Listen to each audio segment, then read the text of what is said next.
Hi. Hey, can you hear me? Yeah. Awesome. Do you have the video too? Nope. What? Fuck? Oh, Wait. You are using OBS? I'm using XSplit. XSplit, okay. Because with OBS, I think it's not possible to. With XSplit it doesn't look that way, but fuck. Because it says like my webcam is used by another program. What the hell? Yeah. Okay. Yeah, but no, never mind. We'll do it without. It's fine. Okay. Alright, cool. Okay. My Is it coffee okay if we is do it ready. on NA or? Yeah, sure. My rank on NA is way better than it is on EU. But I don't have you in friend list, I guess. No, I don't actually. What's your ID on NA? Wait, I send it to you. Yeah, this one. Alright.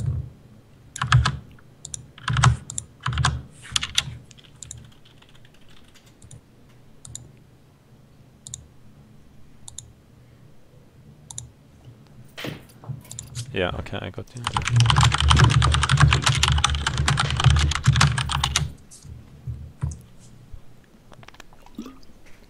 29. So if you will play and then like if you get first and then like is it easy for people to like if they play a lot, if you don't play you're gonna stay really high or? Yeah, I was number 1 in A. Yeah, I saw like 2 weeks ago, right? Like Wednesday, 1.5 week ago, I guess. And I haven't played since then. So I dropped to top 30 now, I guess. Yeah.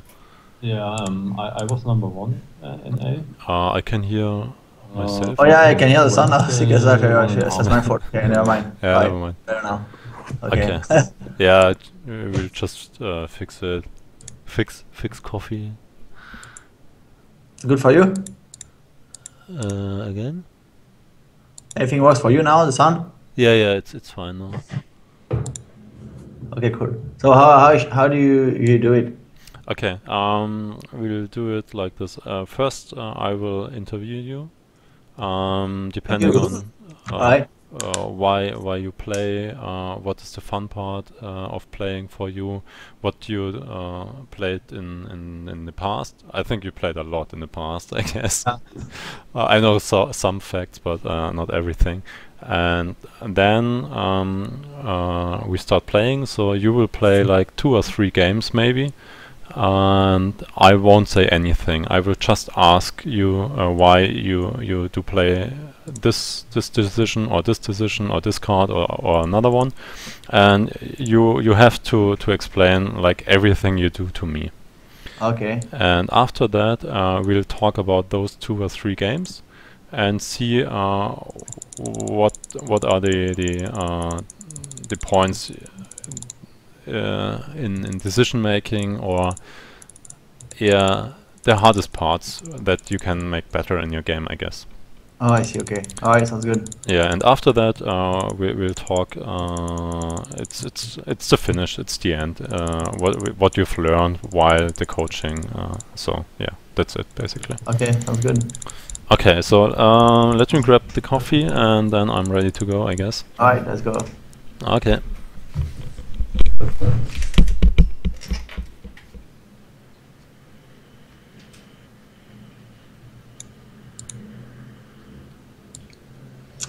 What's up, boys? Are you guys here? We're not gonna be able to talk that much once C4mlann is back because I don't want to disturb the coaching. So now we can start with what should we start with? We should start with a little bit of Sandstorm until he comes back at least.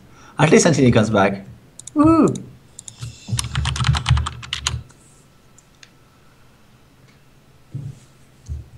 The mouse! Woohoo!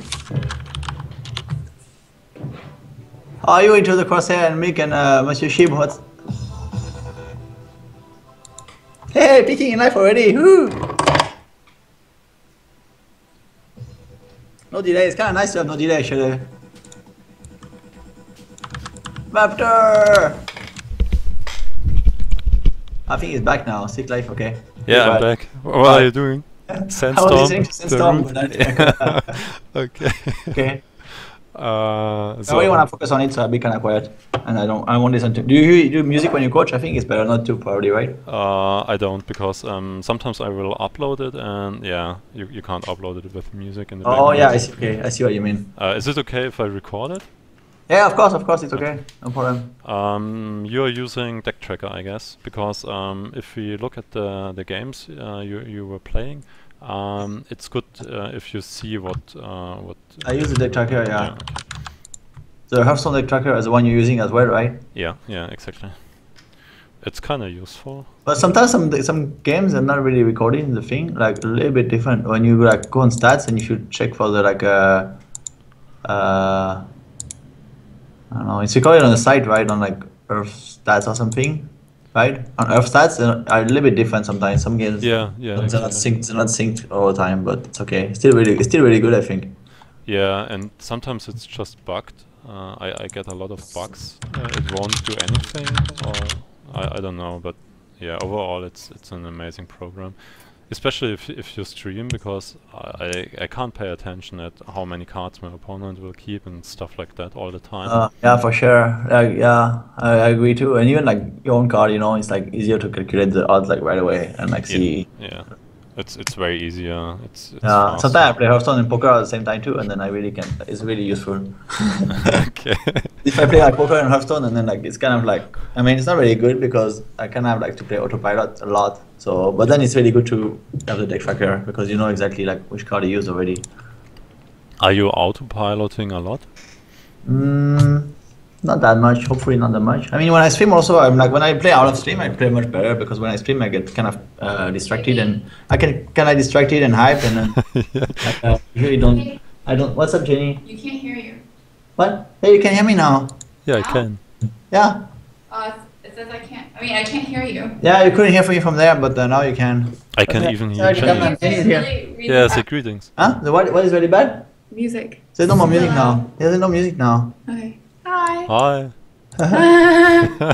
We can see your video either actually. Oh, damn it. Okay. Hey, you can Okay. see me now? Yeah, you can. We can see you. your We profile can see you. photo. Ah, okay. Yeah, coffee. It's okay. Coffee yeah. mouse. Can you say like so sick mouth? So sick. One time for the mouse. So sick, one time, coffee. One time.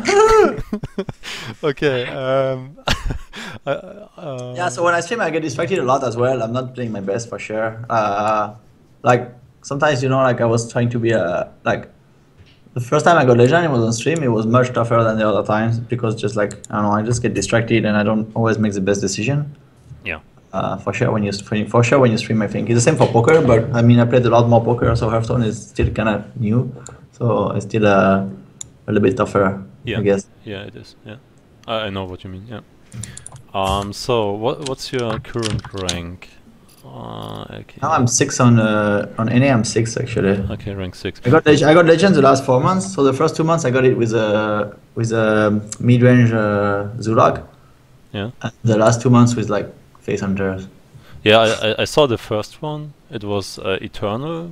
Yeah, the first 2 months I got it with the same, and then I got Face Hunter because I didn't have time to play as much as well, and I really need to climb really fast. And also like the last months is, I mean, I kind of wanted to get some other golden heroes, but also I think the mid-range Zulak has gotten kind of weaker. I mean, now maybe if Fatron is dead, it's gonna be better, but Yeah. it was just like not that good against most of the decks that you would play against in the ladder. I feel like lately. Yeah, yeah, you're right. The original version, your deck does better, but the original version I had was like the Yeah. 2 Implosion and the 2 Voiter and the 2 what was it? Yeah, Demon Sue. Yeah. Yeah. It was a bit. It got a bit weaker. Yeah. I mean, you can have like really 6 starts, but sometimes if you don't have it, it's pretty tough. Yeah, exactly. So two times Warlock Zulok and 2 times Face Hunter, right? Yeah. Okay, Face Hunter. So I play the versions Druid as well, I guess. There's the 3 classes I played the most is like Druid, Warlock, and Hunter. Aggro Druid. Combo Druid, yeah. Yeah, but the one with the really fast one was Fell Reaver. No, the standard one, the one with like Okay. double White Wolf and now Yeah. double Darnesses and just like Ancient of Lore, Torison and double combo. Okay, I see. If you hit legend, did you go for like top 100 or stuff like that? No, basically I stopped playing as soon as I hit legend because I got it. Because the first day I got it, the last day, the first month, the second month I got it I think like 5 or 6 days before. But then I couldn't play because we were on a trip with Jenny, and then the last 2 months I also got it like close to the end. So I didn't play once I got legend. The last time I played like 17 hours straight the last day to get it. So after I got it, I was kind of. Okay, that's not sick at all. Okay, I played 24 hours to get rank 1, but yeah, no. Okay, I see. What is your in-game goal right now? In-game goal? Yeah. I guess the first goal is always to be eternal, but I mean, basically before that's why I couldn't get legend because I was like just trying to get my Ganis out and keep it if I have the starting hand, but it's not really good. I realized. Oh no, shit! Sometimes you have to make a decision. You have to sacrifice the eternity for the actual win in the game. So I try to win more now. My in-game goal, I guess, is to like make better decisions and like I kind of want to increase the parameters I think about when I make the decisions. Yeah. I should definitely act slower as well because I think I can make decent decisions, but usually I just play too fast and it turns out to make quite a bit of mistakes because of that. And yeah, I think the best way for me, I'm not to make better decisions in the game is just like to discover more parameters to think about. So basically now when I make decisions, I'm just like kind of thinking like kind of planning ahead the next turn, like usually one turn ahead. I'm like, okay, if I do that, what can you do to fuck me up the next turn? And then like, what does it gonna allow me to do the next turn if like this and that, you know? Yeah. But I guess it's probably better to think a few turns ahead. I don't know how you think about the game. Yeah, absolutely.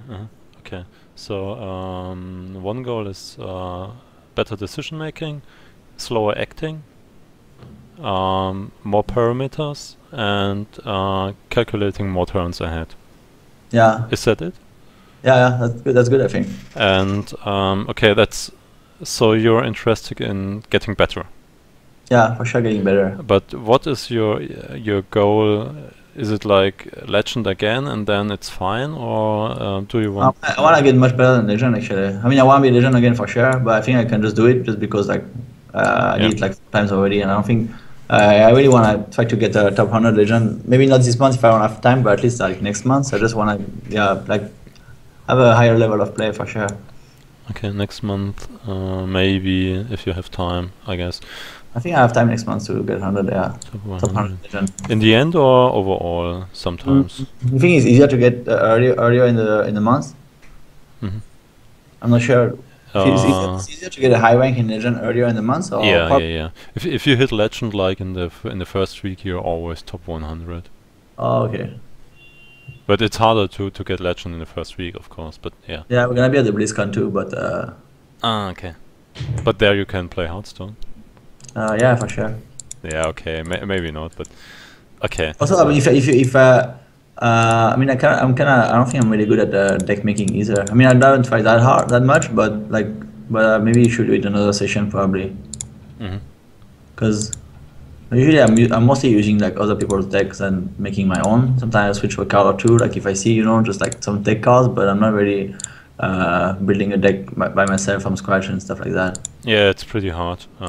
I've always never done it because it's not worth it, especially if you don't have much time, because those decks, if you try to get like a perfect list to the game plan, then it's so hard because you have to calculate it and you have to try it out and stuff like that, and you have to play like 300 or 400 games, which costs a lot of time, of course. Oh yeah. Yeah. Okay, so let's look at your gaming history. What were the games you've been playing? I mean, I played a little bit of Magic before when I was playing StarCraft as well, but I was playing quite a bit of Magic. But then I found out StarCraft. I mean, I'm playing games since I'm 3 years old. Okay, so what games? What were the first games? When I was 3, I think it was, I forgot the name of the game, because my brother is 10 years older, right? So he got a computer, and my sister didn't want to play with me, so he abused me all my years. When I was a boy, I got abused all the time because I was 3 and he was 13, and I was like doing that all my life almost to beat him. Obviously, I'm like, How can I ever win in anything? That was so sick. Okay, but finally, yeah, so I played a lot of games, and then like I played quite a bunch of single player games because when I was young there was not internet, right? And then but we would play in LAN or something sometimes, like friends bring over the computer or play on the same computer when you have to alternate turn. Yeah. And I guess since then I played mostly like I played some FPS at the beginning, like Duke Nukem and yeah, I think Duke Nukem and Quake, and then I played mostly StarCraft and all the strategy game like Age of Empires and Warcraft 3 and all the stuff. Warcraft 3.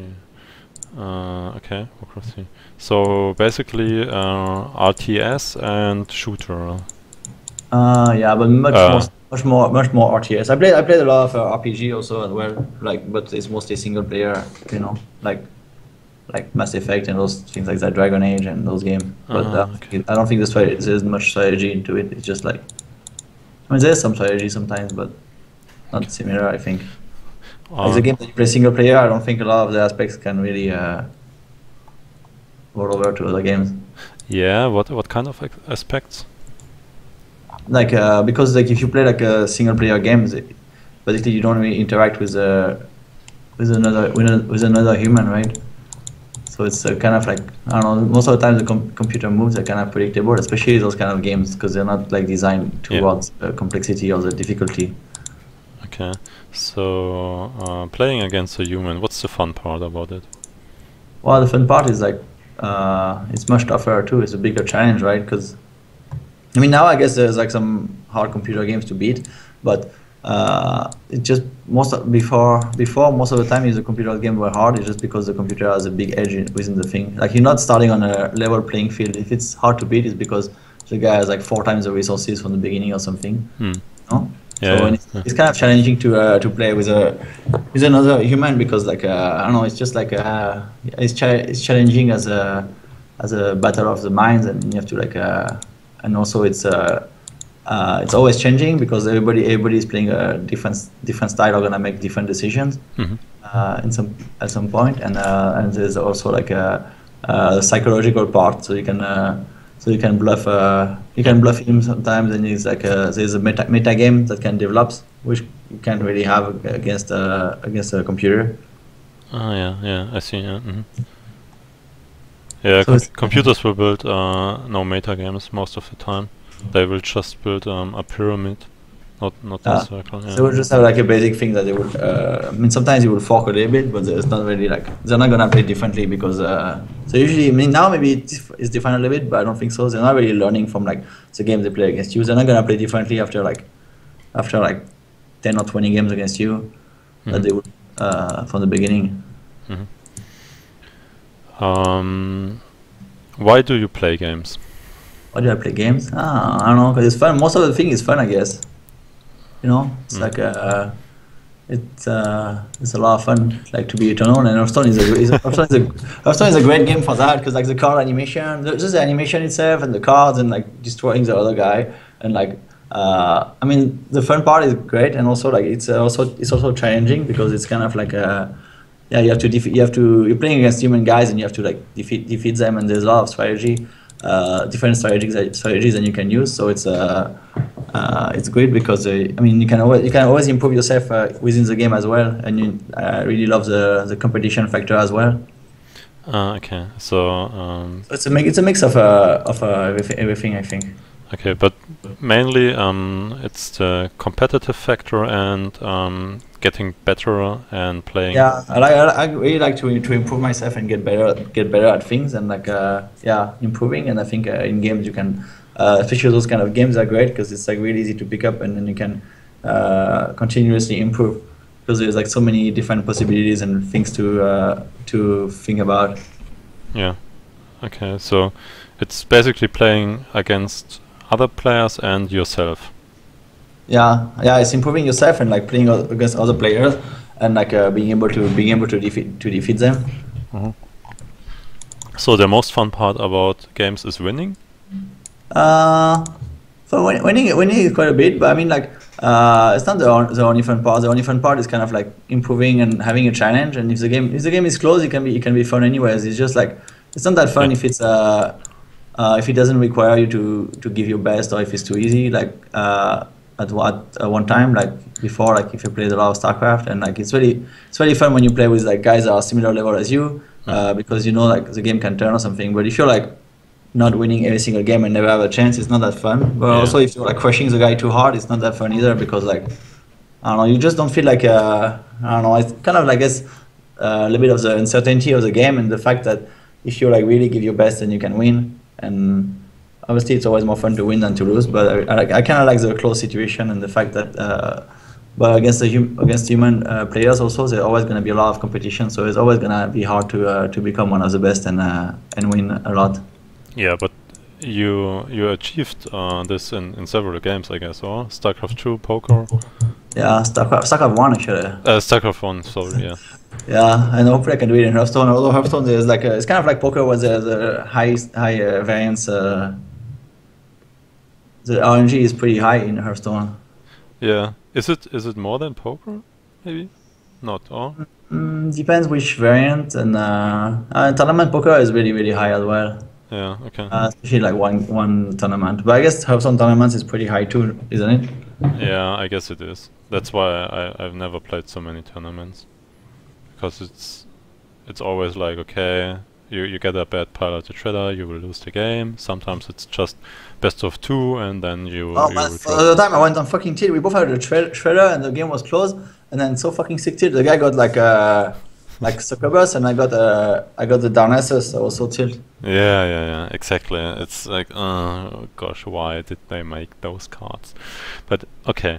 Some of the RNG stuff is fun actually in Hearthstone. I think it's also one of the things that makes the game so popular, because it's kind of exciting when you never know what's gonna happen, right? It's like anticipation and stuff like that. I mean, yeah, I kind of like that part as well now. Maybe it's because I'm more used to it with poker as well. Yeah. You know. Yeah. But it's fun to know like that the game can be reversed, and then then you never know what to expect about a situation. And also like because it's some kind of random, I guess it also adds to the skill a little bit, because there's so many random factors that you will have to take into consideration. And also it makes like different like if the shredder would always give the same minion back, like always give a 2/2 creature, then there was like less different possibilities within the game, you know, that you have to adapt to. So I guess it also takes some skills. I mean, sometimes it can be pretty frustrating when you get really bad luck, but it's also really fun if you're like, and if you get really lucky, and it's just more and more thing to take into consideration, I guess. Yeah. And also because of that, also you can decide to like have decks with your game or more. You can just like also choose a certain like in-game situation where you just like have to, if you think that you're way behind, then you can like gamble a little bit more with yeah exactly. If you play it more risky, then you will have a chance to come back then. Exactly. So I think I don't know, so of course, like I don't know, some cards have a lot of RNG, but it's always hard to like to determine what's the correct amount of it.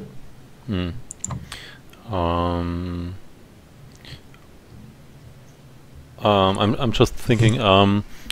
I think one question, and then we are ready to go, I guess. At the end of the coaching, what do you need to say? Okay, this was a successful coaching. Well, I would need to. I don't know. I guess it's I need to have learned something that I would like being able to use by myself in the next sessions. I mean, obviously the win result and stuff, it really doesn't matter. What I would like is like to I guess learn a new concept about the game of Hearthstone that I didn't really have in mind when I play myself. And then like next time I play by myself, I would like be thinking about that like most of the time, like when I play. You know what I mean? Yeah, exactly. So it's like a new perspective. Or like. Oh, I guess like that would be the best, but also like if there's some mistakes that I made, I think it's kind of linked. Like if I make a mistake and like I probably make it because I don't think about some part of the game, and so it's gonna allow me to make less mistakes. So if you point out the mistakes and explain me why, and hopefully I would remember it the next time. If I'm not too busy being in trouble, I will not do it again. But sometimes I'm like, fucking, I play way too fast and I make the same mistake a few times before I get before I remember it's a mistake. Sometimes it's hard. It's also hard to actually realize at the actual time if it's a mistake or not, unless it's something really obvious. A lot of the time you can make a mistakes without knowing it, and you don't really you don't realize it, and then you're not gonna get better because of that. Yeah, exactly. So it's not about only finding mistakes, but also see like, was this a mistake or was this just bad luck, or maybe sometimes good plays lead to bad situations in game, and sometimes bad plays or misplays will lead to good situations in game. So it's really hard to decide, was it a misplay or wasn't it? Is that this part? Yeah, of course. It's kind of the same about poker, because like sometimes especially when you play at the beginning and if you don't have as much information at your disposal, because it's a game with like the long run is like, I don't know, like in the short, when you think about the range of you play some poker? I've never done. I think I know the rules of Texas Hold'em, but yeah, that's like it. Sometimes like let's say like the best hand is pre-flop that you can have in your hand is aces, and the second best hand is pocket kings. Yeah. The two kings, and then like, so if you have two kings, most of the time you should go all in pre-flop anyways, because you're gonna be crushing any other hand that you can have. Yeah. But like if like the first 3 times that you have kings and you go in, the guy is gonna have to have pocket kings, and then you're gonna be thinking like, oh fuck, like I can't go in with kings because they always have aces. Well, although it only happened 3 times, so like because of the occurrence factor, then it's a bit harder to know if it's the right play, because you just don't have like enough background and data to know what's gonna happen if you make that play, and like what kind of play you would make in the future. Like exactly. Yeah. I know what you mean, because the sample size is too small. Yeah. Also, So it's like those kind of situations you don't really know if you made a mistake. So it's kind of hard. Okay. Do you play Hearthstone since the beginning of the game? Yeah, since closed beta. I stopped playing several times for a month, or sometimes half a year maybe. And I played it at the beginning too. The beginning too, and then I kind of quit when there was like the Unleash the Hunt for 2 and the starting Blizzard. I remember those times. I played Hunter in the closed beta. It was fucking ridiculous strong. But that was too stupid. There was only one deck that can win. There's like no deck that can beat it, basically. Yeah, exactly. Okay. What kind of deck are we playing today? Maybe you should play the deck you got #1 legend with. Oh, okay. Yeah. This one. But I changed Lotem for Malganis. Don't do this. It doesn't. I guess Lotem is really good for timing wise to like save your board, right? Protect your board. Yeah. And what's the #1 use for Lotem? You don't have it, or what? No, I have it. Of course I have it. I'm just saying I'm just wondering what was because I didn't try with Lotem. I just wanted to have Malganis in my deck to be eternal. You know? Yeah. I figured like the easiest card to drop is Lotem because it's the highest cost card. Okay, so you change one very good card versus one very bad card. I mean, one very bad card is pretty good with Void Corer, especially, no?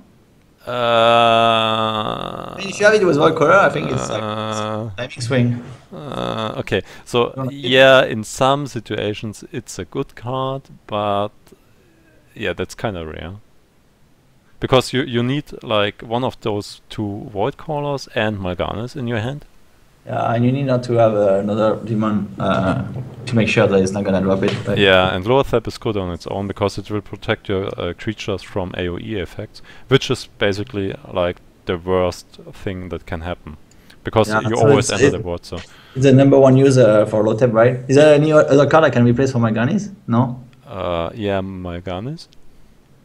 If I want to, like, I have your exact same deck, except I removed Lotem and I put Malganis in. Is there any other card I can... probably not, right? No. All right. Okay. I put low Yeah, tech. you can. If you really want to be eternal, then go for it and replace one Wrath card. No, it's okay. First, I want to be really good, and then I can be eternal after I'm really good. Okay. It's gonna be easier to be eternal if I'm a better player, I think. Okay. Yeah. Exactly. So That's my. I can be eternal much more often when I'm better. So. So I'm okay. thinking it's the exact same deck that you got. So it's double Anarutron, 2 Wrath cards, and yeah, basically all the other stuff. Turn 2 Guard, like 2 power overwhelmings, 2 Surgeon, 2 Flame Imp, 2 Void Walker, 2 Anarutron, 2 Direwolf, 1 Hour, 2 Juggler, 1 egg, 2 eggs, 2 Guard, 2 Gang Boss, 1 Void Terror, 1 Implosion, 2 Argus, 2 Void Corer, 2 Doom Guard, and 1 Lotab. Okay. Okay, great. The problem with the deck, you might have recognized it. It's very good versus some decks and not good versus other decks. So if the meter is good, I just built it on stream during the 24-hour stream because I was seeing only basically 3 or 4 decks, and I said, okay, I only meet these decks, so I will build a deck that beats all those decks, and I will go for top legend with it, which I did then afterwards. But in another meta, this deck is not very good. Why isn't it very good? Well, actually, I played quite a bit, but I started from rank 17, so I played from 17 to 6, and I got really good. I got pretty bad against Hunter and against Warlock, I guess. Versus Hunter, you should be fine. Like 70 games. Yeah, versus Face Hunter or versus Mid-Range Hunter? I think mostly was Face Hunter. Versus Face Hunter, you should normally be kind of fine, but yeah, we'll see, I guess. Okay, then I think we're ready to go. If you want, you can start. Alright, let's go. Do you have me? Okay. Yeah. I should.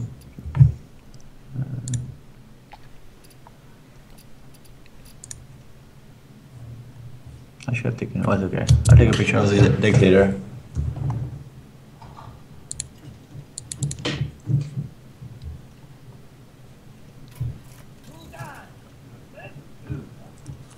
Utah is the one you can see the Mulligan too. Yeah. Alright.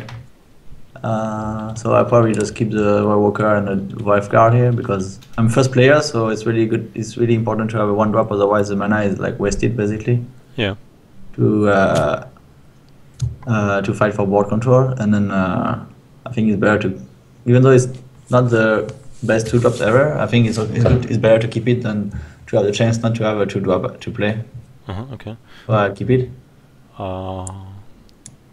Will you keep it? Will you keep the Wife Guard or try to go for another like a stronger early game minion? I won't say anything Okay, because I just the goal is that I understand how you do your decisions and how you play. If I would say how I will play it, you will immediately try to learn from it and do it next game.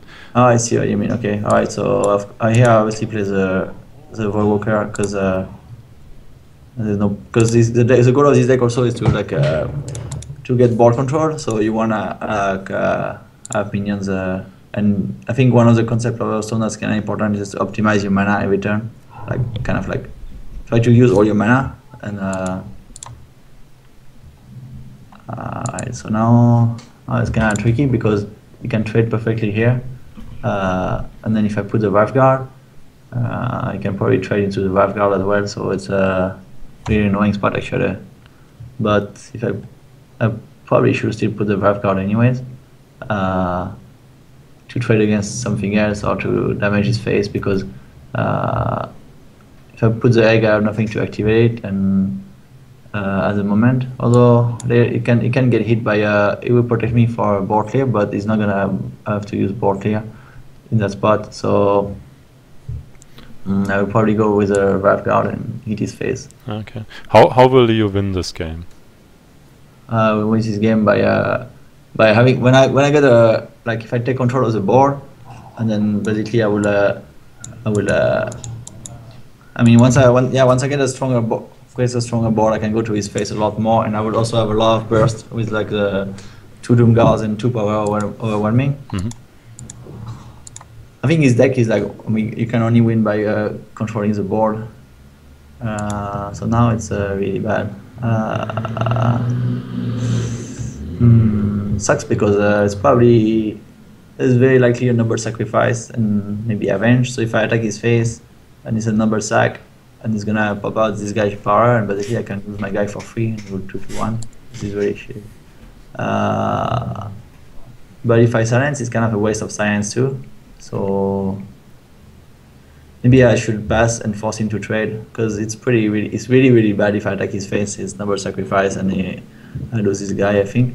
Yeah. So I would play the in-game boss, because numbers in-game boss is actually not bad against he's pretty good against the number sacrifice, because he will pop 1 more minion and not die. Yeah. What other secrets are possible here? I mean, Combative Spirit, Avenge, Number Sacrifice, and Redemption or Repentance. But if it's Repentance, it's not good, but I have to gamble, I guess. It's not that bad either, because I will still get a minion when he dies from the 1 health. That sucks.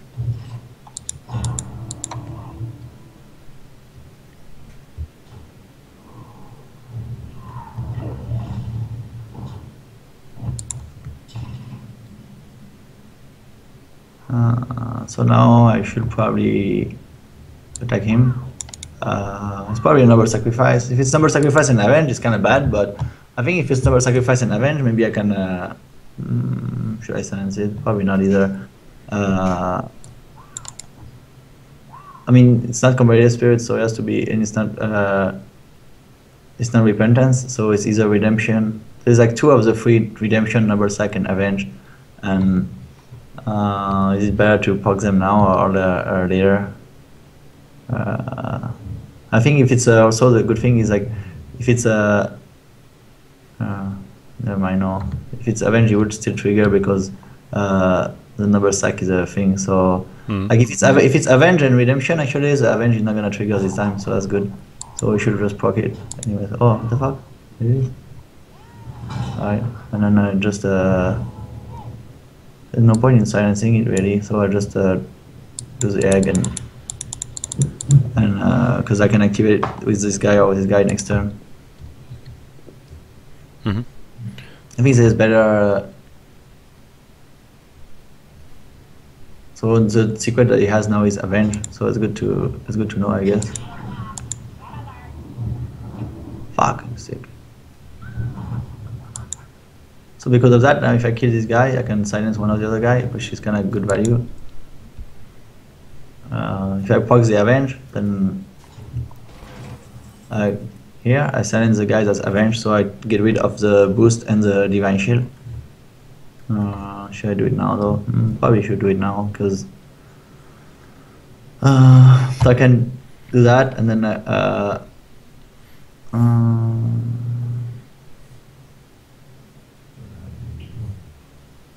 can do that, and I can silence the guy and power overwhelming and Lord Walker.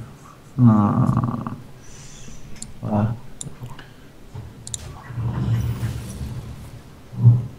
I don't know if it's best use of silence, because we only have 1 silence, but I think it's a good one. It's decent enough.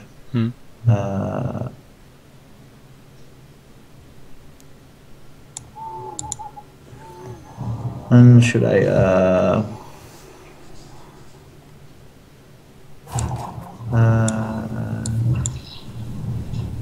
put the Voidwalker or draw a card? I guess I should put the Voidwalker, because it's pretty good to protect this guy unless he has Consecration. Okay. It's like not the most mana efficient, but it's better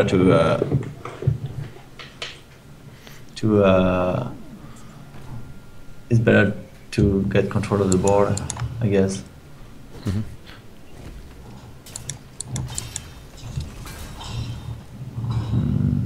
Okay, so now I should probably do the Juggler August, because it's like the most mana efficient and the most the best way to get the board. Let's see, like just like if I want to put the August before I trade or not. So maybe I can just trade this guy, and then Argus. So he has a chance to hit him, and then trade this guy as well. I think that's good. Probably the best, but probably should have thought about it more. But I think it's okay because, yeah. The thing is, like, I'm not sure if I should trade the Shredder here.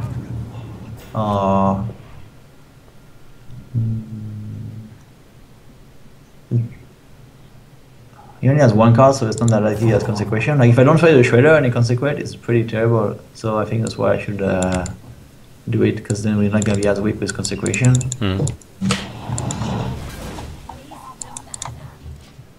Okay, so it's playing around Consecration here. A little bit, I mean, but also like I would, because then if I do that now, then he cannot kill this guy with the Shredder, and now he has all the secrets. So sick. That's pretty sick actually. Fuck.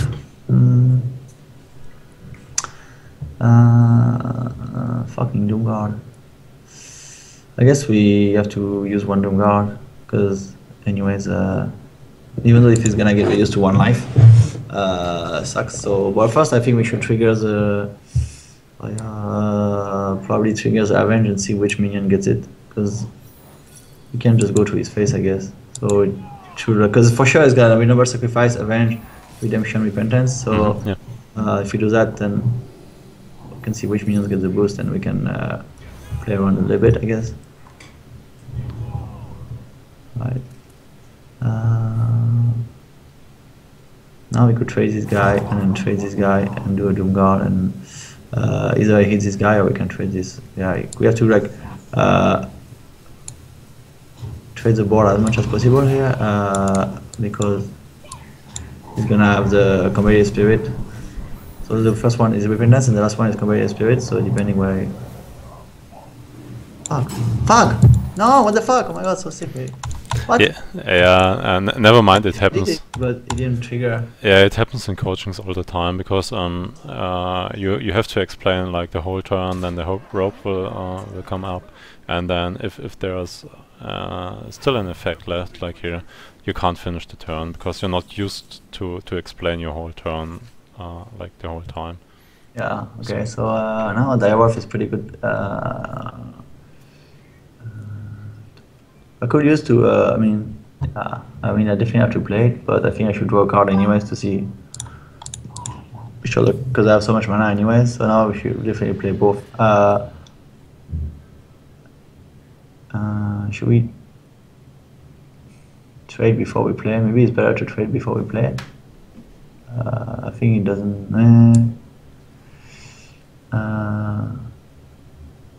yeah, they're all gonna,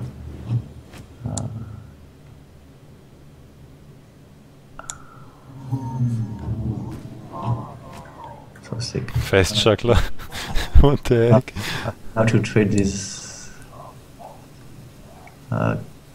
Because he's too close to having leader otherwise, so that sucks.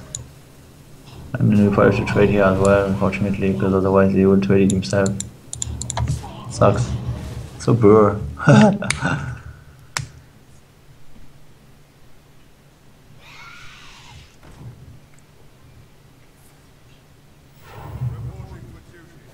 No, we're not in a very good spot, I think. But not that bad because he used the one Mysterious Challenger and a lot of secrets, so I think we should draw first here anyway. Yeah, what card are you looking for here?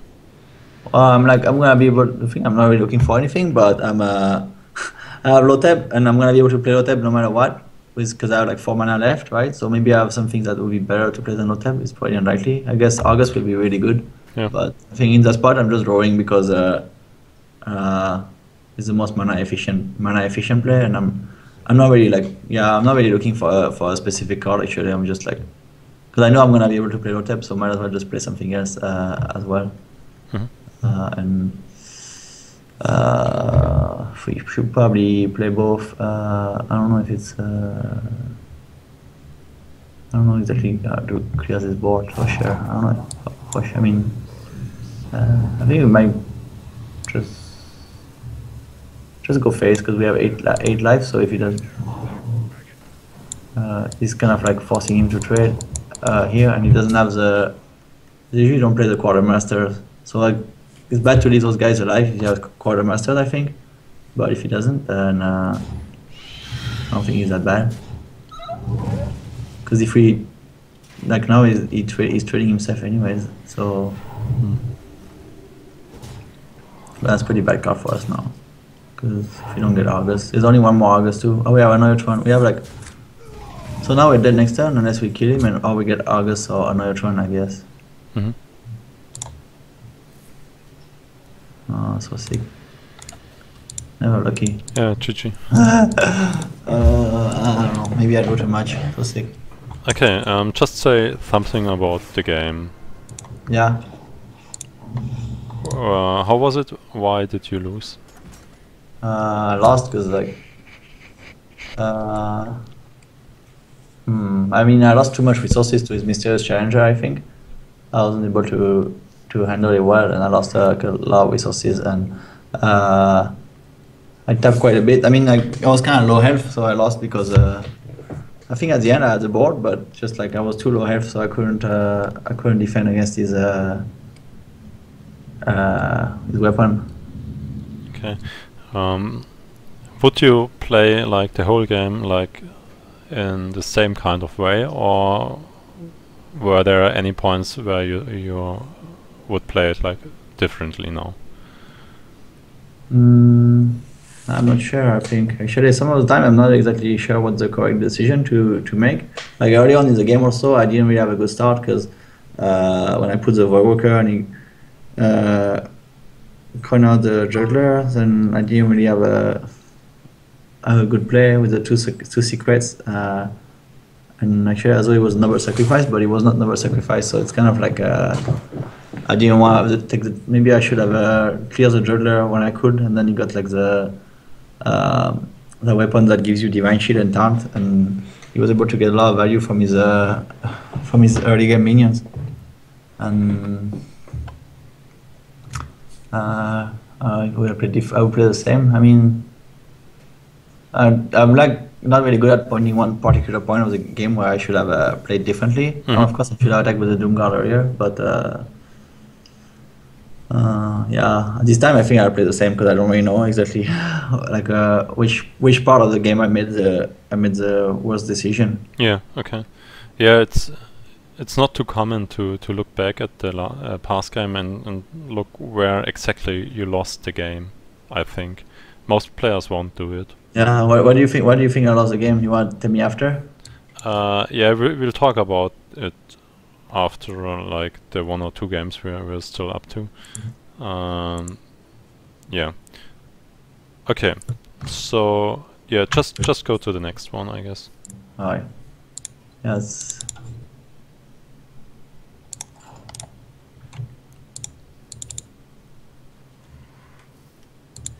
That's kind of tough matchup, I think. This one. Not the toughest, but not. What do you think? You think it's your deck is favored against the Secret Paladin, or? It just depends on his curve most of the time, because Secret Paladin as well as an aggressive druid, I'm not sure if you're seeing one here, if they have like the perfect curve, it's always a hard time for any deck out there. So now we're playing against druid. I think I'd get rid of all of it because of course Doomguard is too high, and if it's like most of the druid, they are a little bit slower and they try to ramp, and another turn is not really a big threat because they can get rid of the divine shield with their hero power very easily. So it's good to have the another turn if you have like a bigger fight behind to protect, but just by himself it's not gonna be a good turn to play, I think. And this guy is a decent turn 3 play, but then we don't have 1 or 2, so it's better to just get rid of everything and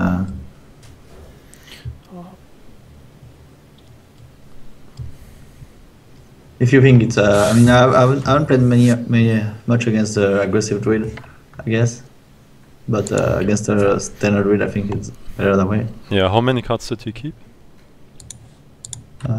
He threw away all the cards. Yeah, did you does it make any change in your decision if he keeps like every card or no cards? I guess if you keep zoom, I should probably be thinking about that.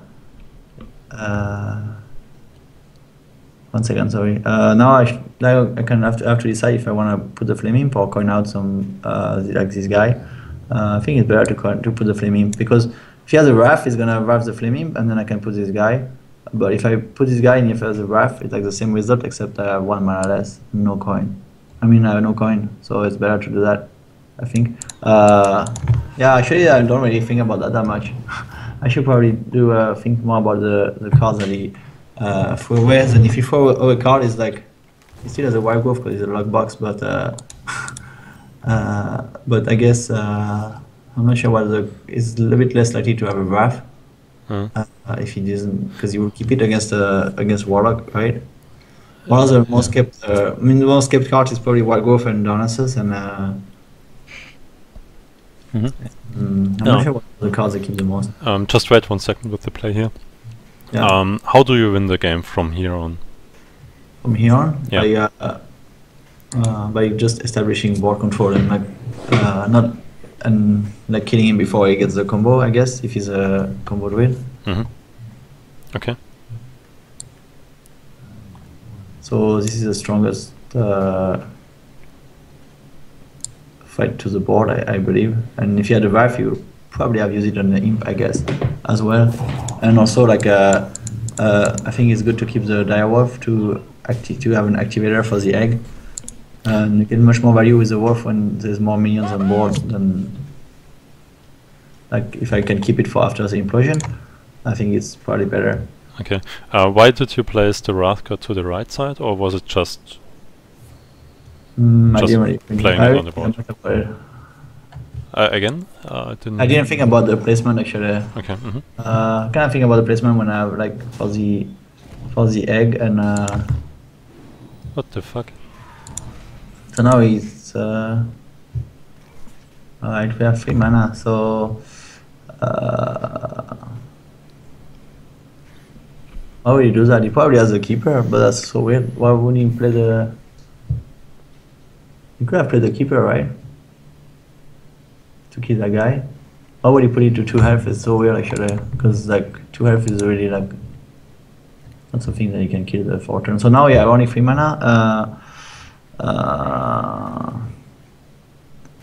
I think we should put the... Fuck. We should probably put the egg and the wolf. Because it's hard for a druid to clear too many, like, if he has swipe, he's not going to be able to clear all of them, and what will he play next turn?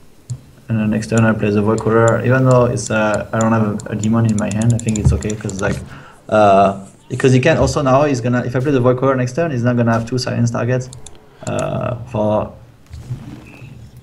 He's not gonna be able to silence the egg and the Void Caller. And he's not necessarily gonna know that I don't have a demon in my hand, and it's better than to. I think it's better than to draw a card and hope I get something. Hope I get a better to drop.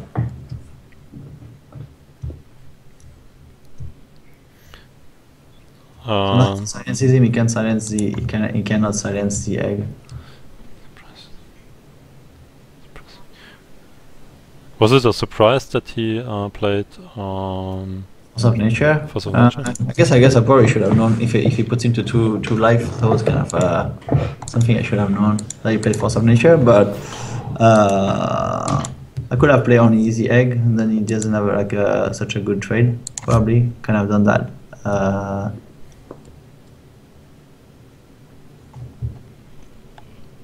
Yeah, if I play on easy egg, then I kind of waste 1 mana. But what? Sick. What the heck? I'm not sure what he's doing.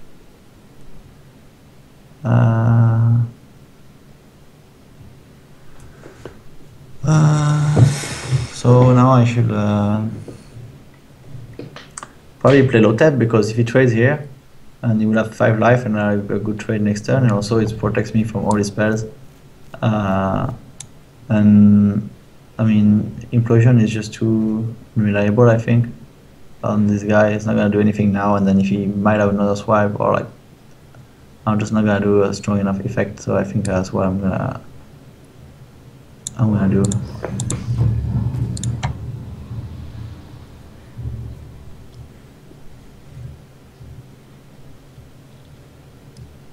Yeah, I might have just played the egg only and not the wolf, then he has nothing to trade. Alright, so right now Emperor is kinda bad, but at least he doesn't have that many cards in his hand, which means like he's not getting the most value ever. So now I think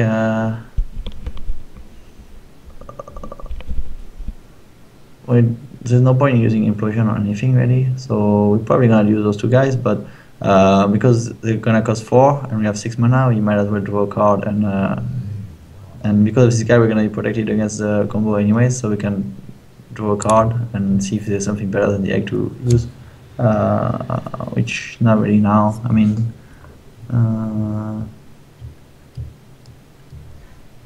I think it's better to use Surgeon and Implosion on the egg to get rid of this guy next turn, so we can just put the Neutron and the other egg.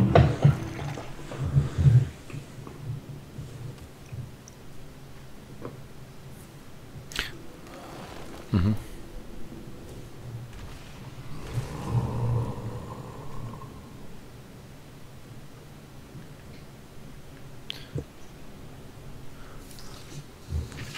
So now if he trades with the Emperor, if he overpowers and trades with the Emperor, then I can implode it, and maybe I should probably, let's see,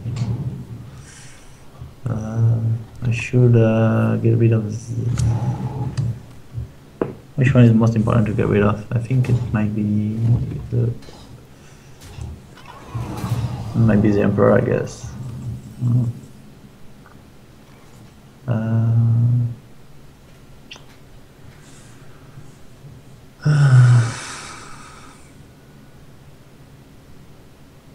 So if we use August now, we can. How do you win the game? I win the game by still getting a better board and protecting my. It's probably as a combo. He used one piece of the combo, so I have to not die, and I have to win the game by clearing the board and damaging him, because now it's too threatening of a board. So I should implode the Emperor first. I probably should implode then Surgeon. I think it's better to use the August for the other guys, because if I use August now I have to trade. It's not good.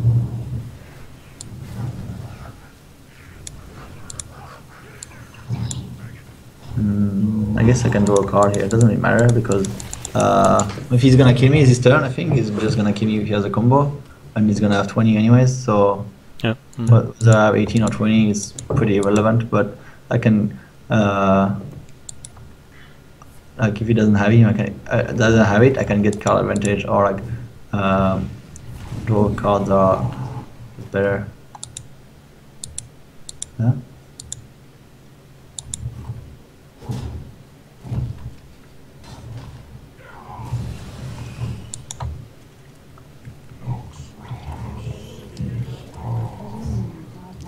Okay, here we go. Oh. Right, so here that's not very good.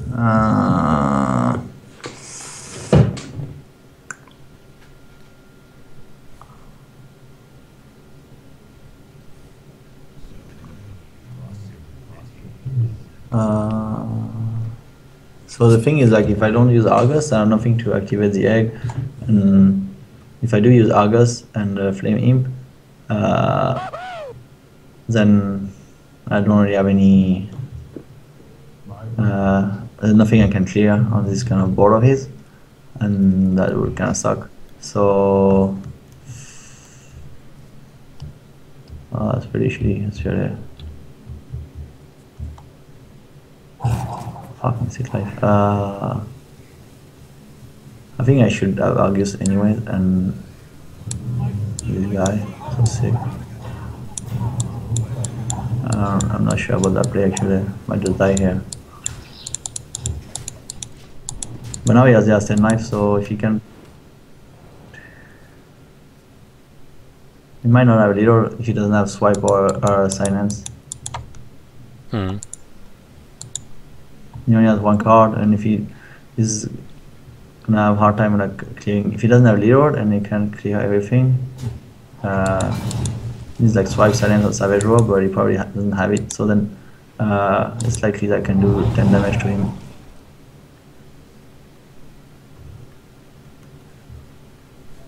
No, maybe not.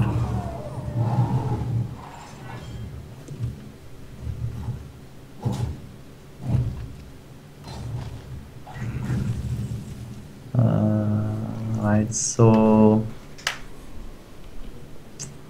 if you didn't have anything to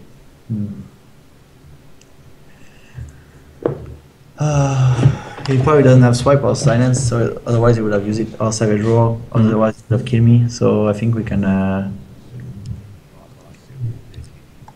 put the, I can trade him and go face with the Doom Guard, because that way even if he has a swipe in his hand, it's not gonna be able to kill us. So it's probably the best, I think.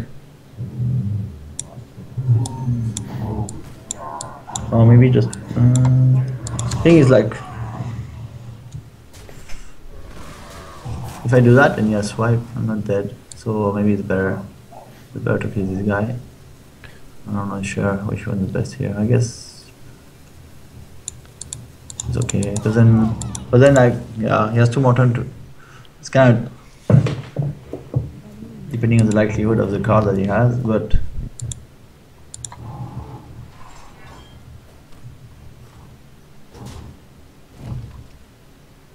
Right, so if he goes for my face, he probably has some. He probably thinks he can kill me the next turn. I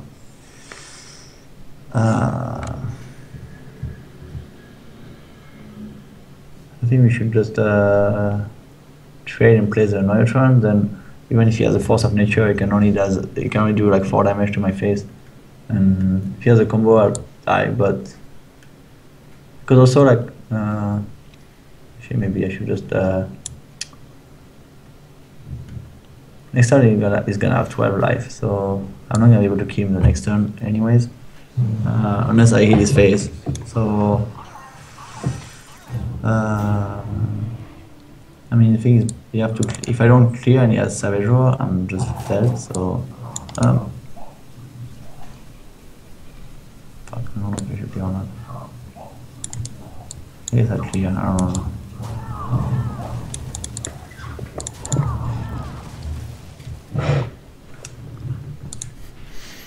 Yeah, what would have been the alternative here? Well, I could have to push damage to his face, but then he gets. I think there's a few more chances that he can kill me if I do that. Also, I could have tapped. I probably should have tapped,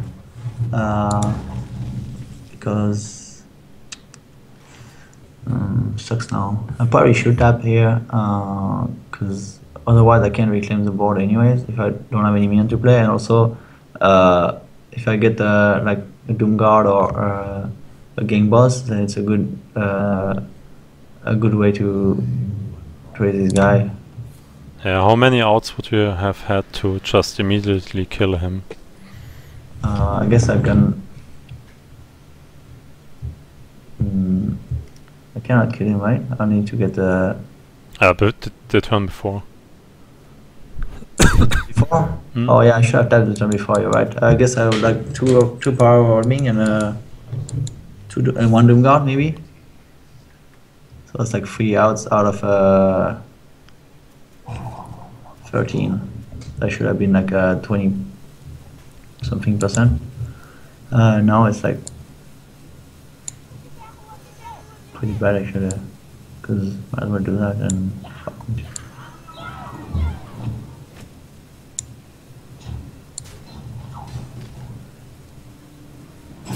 Fuck, what the hell? So sick. It happens. It just happens, but it's not about winning here. It's just Yeah. about getting better. But I think sure. you wanted to attack face, I guess. Yeah. Okay. So yeah, so we draw and it's done. GG, sick. It's a pretty interesting game. This one was very close, yeah. I think if I went face here at some other time, I should probably gone for it and just.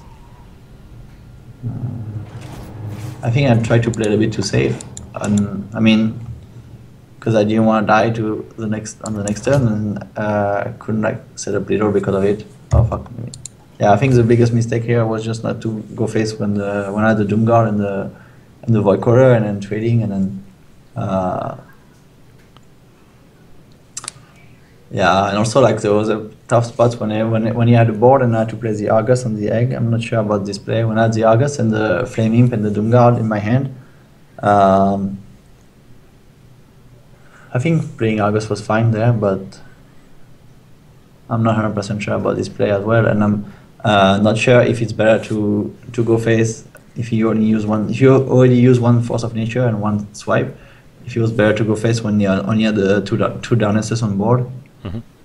Those are the times I'm really like I'm really unsure if it was a correct play or not. Mm-hmm. Okay. Give me 1 second. I go to the kitchen, the bathroom, and then I guess we have to decide if we play one more game or if we just talk about both games. I've seen some things already. Yeah, but we'll decide in like 2 or 3 minutes, I guess. Okay, so give me just one short AFK and then we will continue. Aye. Okay. Short AFK. Sure. What's up, boys? What do you guys think I should have done? I fucked up. I think also I should have that. I should have known he has Force of Nature when he pings the guy. It's just too obvious. When you ping my Doof Guard, my Vive Guard, I should have known he has Force of Nature. So because of that, I shouldn't have put the Dire Wolf, because then he has a perfect trade of 3 times 2 life minion.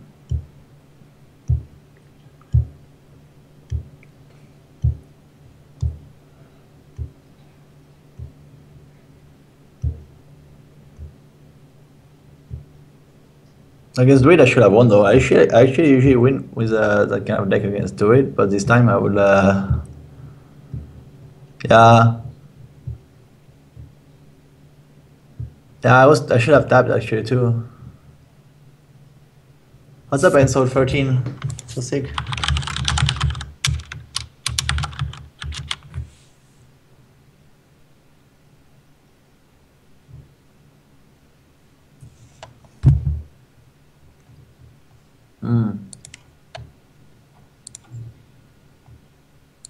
Hey, we gotta go and soul fire at least. Only one? So sick.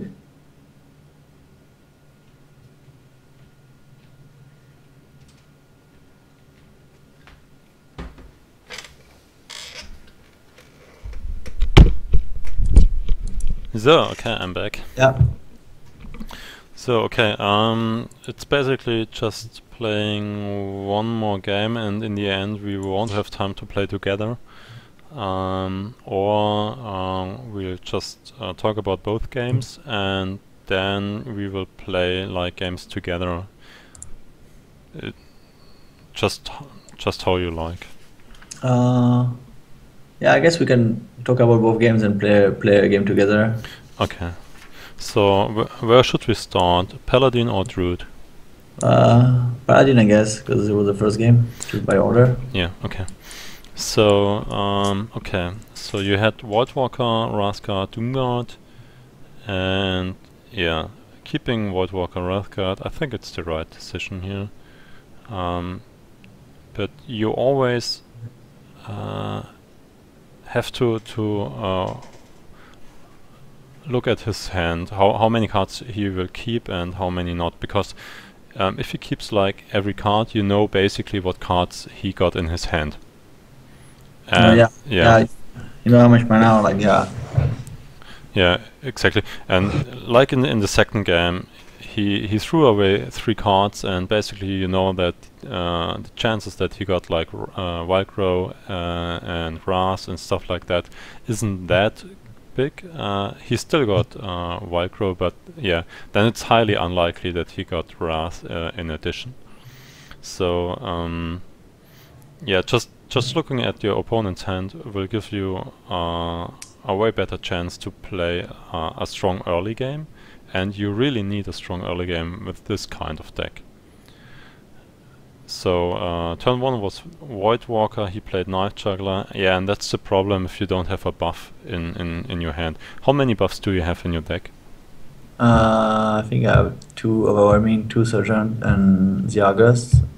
6, I guess. Yeah. And 2 Direwolf, 8 buffs actually. Exactly.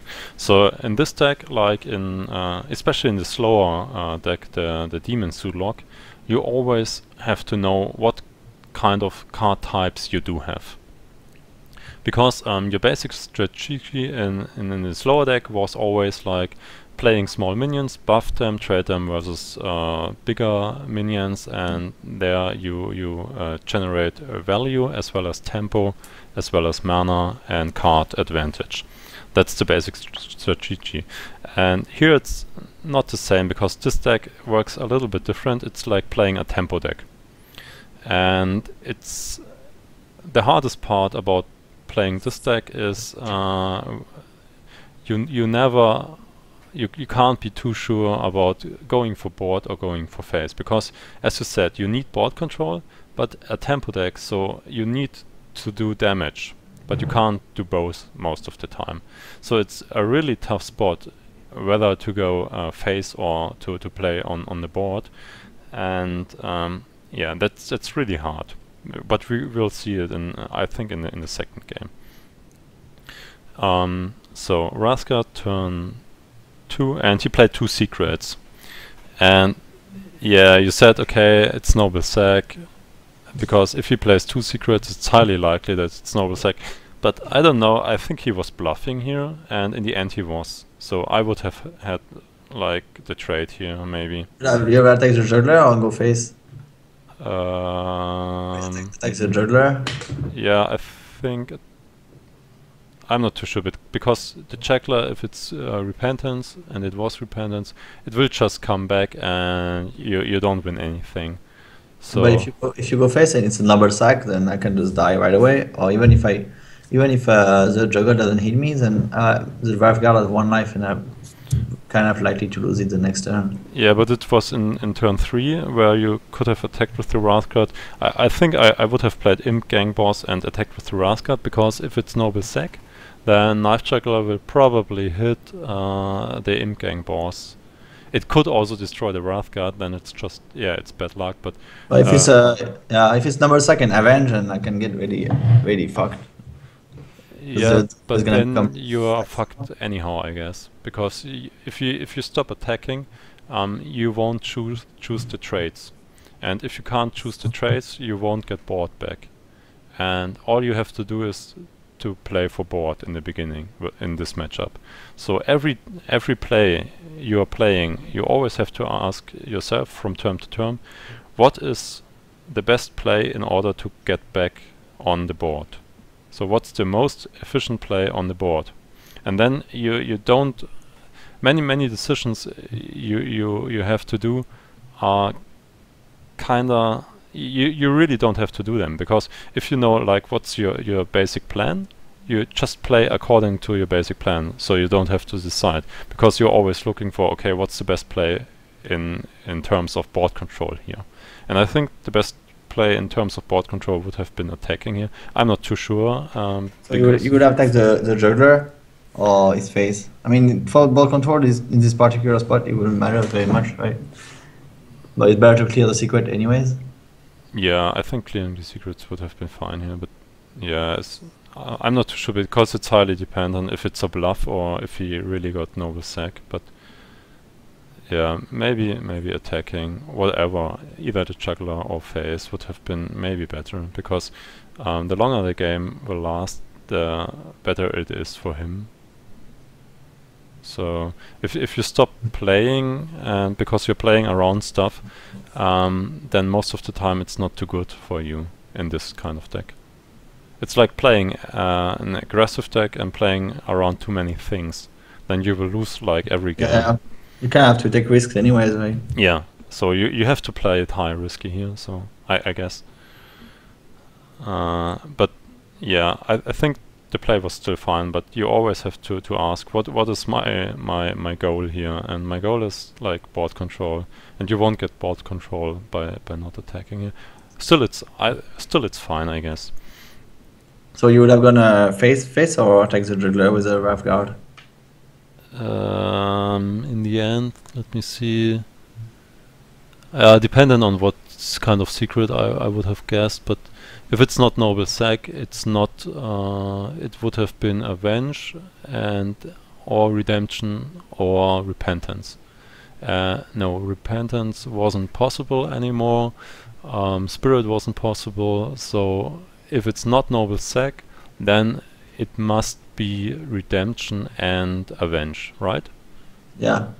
So in this case, I would have gone face. Competitive, but it's pretty unlikely that you play a competitive spirit there. But yeah, right. Yeah, I think face, maybe face. Turn. He played his Cockhammer, and turn 4 was trade, Knife Juggler, draw, and the egg. I think it was fine. And turn 5, there happened something that's, I think, a problem in your game playing, because sometimes sometimes you just play in the turn. So you are thinking, you are playing, you are thinking, you are playing, you are thinking, you are playing, and that's always bad. Because first you have to think your whole turn, and then you have to play it. oh, I see. Yeah, and so I think there by just playing and thinking and then playing again and thinking again and stuff like that, you will miss so many things, and yeah, you will make many mistakes, and sometimes even you can't draw in the beginning if you play it like this. And you always want to draw if you make sure, okay, that's the play I want to make for sure, like trading this and playing this card, and then maybe I'm playing this card, and in the end I have 2 mana left and draw a card. So it's always bad because yeah, you want to draw the card first and then play everything else, and you can't do it just by just because you didn't have thought about the whole turn. Oh, I see. So I should just play in the whole turn ahead and then just like execute everything at the end. Yeah, you start playing too early. Oh, I see. Yeah. So yeah, and there something else happened. You were playing around Consecration, right? But yeah, a little bit, but not that much, I think. I mean, yeah, a little bit. I think it was fine, but because it was a trade that I could have. I forgot I traded something that might have died otherwise. I mean, but also it was better because I think I just traded the R into the shredder. But if I don't trade the R, it can just kill my what's my other minion? I had like a 5/4 Nerubian with his own shredder anyways. So I think it just. I think it's. Great play. I think I had like. Yeah. No, sorry. Yeah. Yeah, I had Argus, and I used it on an R and a shredder, and a Nerubian, and the Nerubian was like 5/4, and a 3/2 R and a 3/2 shredder on board, and but yeah, I didn't play around it very much. Just I thought it was the best trade anyways. Even if he didn't have Consecration, I think you have to trade the R into the shredder in that spot. Yeah. The problem with this play, first I thought it was the right play, but then I saw, okay, he has 6 mana next turn, so basically you were playing around a 4 mana card, but it's high.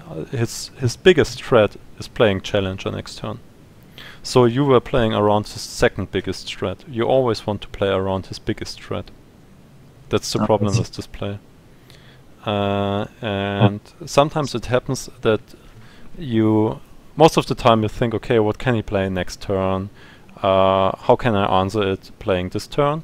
Which is fine, but sometimes you don't do it, or you do it, but you're looking at the wrong cards. I'm not sure why, but in this case, you want to play around Challenger and not around Consecration, I guess. You can't really play on Challenger, can you, though? Yeah, the other play would have been better in case of Challenger.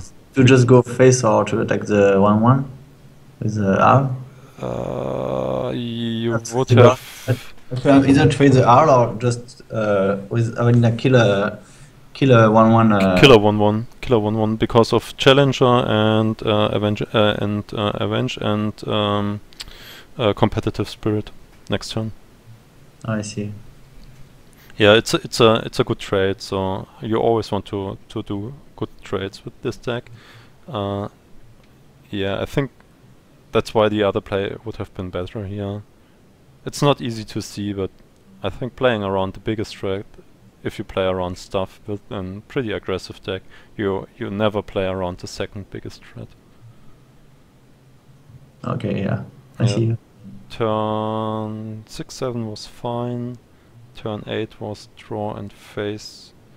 And yeah, I'm not too sure about the end, because sometimes you tend to draw cards, not exactly know what are your outs. So even if you don't look for a special card, you always want to know how many cards are good draws, how many cards are not too good draws but not too bad, and how many cards are bad draws. And yeah, but I think the draw here was fine, but we'll see that in the next game, I guess. You said why you lost. You couldn't handle Mysterious Challenger. Yeah, exactly. I kind of have a bad start already. I mean, I kind of took control of the board again when I traded, and then the Mysterious Challenger came, and my board wasn't good enough to handle it, I guess, and I didn't have the stuff when you like place it on curve, and if you don't have a big, if you only have like a small to decent like a board lead and you place it, it's pretty tough to deal with it. Is there any better way to deal with it, or the Challenger, or what? Sorry? The Challenger, or what? Yeah, the Challenger, yeah. It's the bad part about Secret Paladin. If it's a fast version like he was, because he was playing Arch and Squire, so it's more the Eboladin Secret Paladin. If he has a good draw, you will always lose. You can't do much about it. Same with Aggressive Druid. That's like the most OP decks at the moment, because bad players are able to play those decks, and if they have a good draw, they can't lose the game, even if they play like, even if they play it horrible. So even bad players are able, just by playing those two decks, to get a better rank than they would normally get. Or I see what you mean. Yeah, because the draw is so much, will affect the game so much, not the player anyhow. Because some of those cards are pretty easy to use as well. I guess Mysterious Challenger, it doesn't require any yeah, it's just any really planning or any skill to play it. Just like play it whenever, like on 6, and then like. Yeah, and it's just strong. You can't lose it anymore. It's just like playing Fairy Reaver turn 3. You can't lose the game then. Yeah, the guy fucking played Fairy Reaver turn 1, so tilt. Yeah, the other day. exactly. So fucking tilt. Yeah, but basically you lost because he had answers to your board all the time. He was playing Knife Juggler in answer to the Voidwalker. You were losing stuff. He played 2 secrets, and he got value out of both secrets, and especially Cockhammer turn 3, because Cockhammer is like a card that does so much for board that you can't compete the board here anymore. And then turn 6 Challenger, so that's just too bad, and his other turns weren't too bad as well. So his turns were just too strong in terms of board control. So yeah, basically that's. Do you think there's any way I could have played around it, played differently to have a chance to win the game, or it was just like? No, I think it was just it was just unwinnable here, I guess. Because yeah, it's Secret Paladin. He had a good draw. That's why I can't say too much about this game, because it would have been lost anyhow, I guess. but yeah, some things happened in the second game, like not thinking through the whole turn first, and also not looking too good at the outs, not calculating too good. You are looking at those things, but yeah, but we will see that in the second game better, I guess. Okay, second game. The Druid. You had a Neutron, the Imgang boss, Power Overwhelming Doomguard, and you decided to throw away everything. No, I don't think. Yeah, right. Yeah. Yeah? Yes, that's right. I'm not too sure about this decision. What would you keep? Probably the Imgang boss. I'm not too sure about this. Because normally you are looking for 2-drop, 2-drop, 3-drop, 4-drop, yeah? Or 1-drop, 1-drop, 2-drop, 3-drop. But you need a 3-drop in both terms. Oh, I see what you mean. You don't have many 3-drops in your deck. You could also play turn 3 like a 2-drop and a 1-drop, but I then do have the coin, so I can just like coin out a 4, or just coin out two drops on turn 2. yeah, exactly. Yeah. So you're not needing a 3-drop that bad, but I think you don't have many 3-drops in the deck, and Imgang boss, I think it's not too bad versus druids, especially if it's an aggressive druid.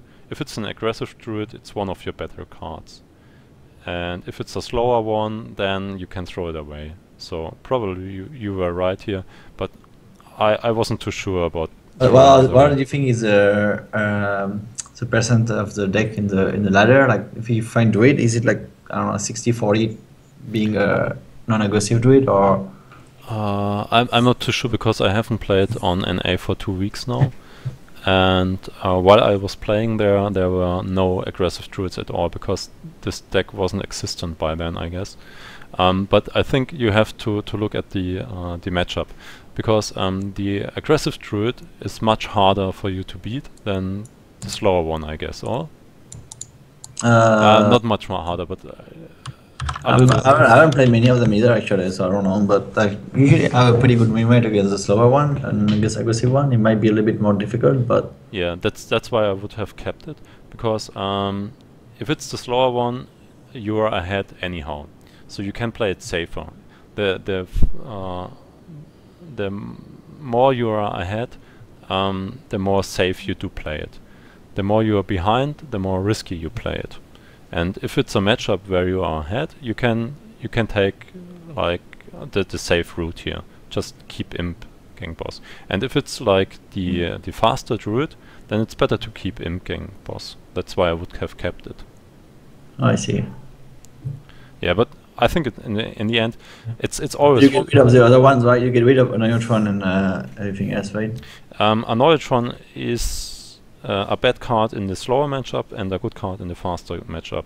So if you keep Imgang Boss, you already have like a pretty decent card versus the faster matchup, and a not too good card in the slower matchup. So if you keep a Neutron in addition, then you will probably lose versus the slower matchup, because you're just too slow holding those two cards. So it's either keeping a Neutron or Imgang Boss here, I guess. Yeah, see, Immigrants is probably better. It's probably better to keep, I think. Yeah, exactly. Yeah, throwing all those away might lead to a bad hand. I'm not too sure, but yeah, you draw. Flame Imp Wrathguard, turn 1, turn 2. Attacking face. Yeah, he attacked Wrathguard with the face. He did White Dwarf and then White Dwarf. White Wolf and Ping. I should have known he had Force of Nature when he did that, actually. Yeah, I was wondering what the fuck he's doing there, but in the end it was kind of clear. And every time you don't know what your opponent is doing and you think, what the fuck, he's misplaying here, most of the time he has a plan that you don't see. And that are the points where you have to think about it more carefully then. Yeah. And that was like exactly this case here. So it was kind of clear that he wanted to play Force of Nature in turn 6, because he had 6 mana by then, while you had like or I don't know how many, but yeah. So he innovated it, I guess. Oh. No, he did a double white dwarf actually. He did Yeah. like white dwarf turn 2 and then turn. Yeah, and turn yeah, exactly. Like white dwarf hero power, so it was obvious that he had it, and that's why he put the guy at two life. So I should have not played the dire wolf, I guess. I should have probably played double eggs or like waste mana, probably double eggs, I guess. Yeah, but I ask you how your game plan is, and you said board control and fast kill. That's right, but if it's a slower version, then it's fast kill and board control. It's like you have to rush him down, and therefore you have to deal as much damage as possible and force him to trade in the end. And so that was the right game plan, but I think turn 3 was like, yeah, as you already said, wolf plus egg, it's not good enough. I think just playing Void Caller would have been the best here. Oh yeah, even if I don't have any. Yeah, and versus a druid, you normally, or versus most of the decks, if you have a Direwolf Alpha and you have Implosion, you want to play the Implosion first and play Direwolf afterwards to get more value out of it. Especially if he plays big taunt creatures. Yeah, I see what you mean. Does. Okay, so and yeah, like if you didn't have like option to make Force of Nature next turn, I guess it was fine because it still like. Yeah, sure. Can clear it. Yeah, sure, but I think it was a misplacement here. Because why did you lay the egg to the right side? Why did I design to the right side? Oh yeah, you're right. But I mean, because I wanted to like maximize the damage what I get with Direwolf, and I think the Wrath Guard is very likely to die soon anyways, probably. Yeah, but in this case, you just attack first and play the egg afterwards.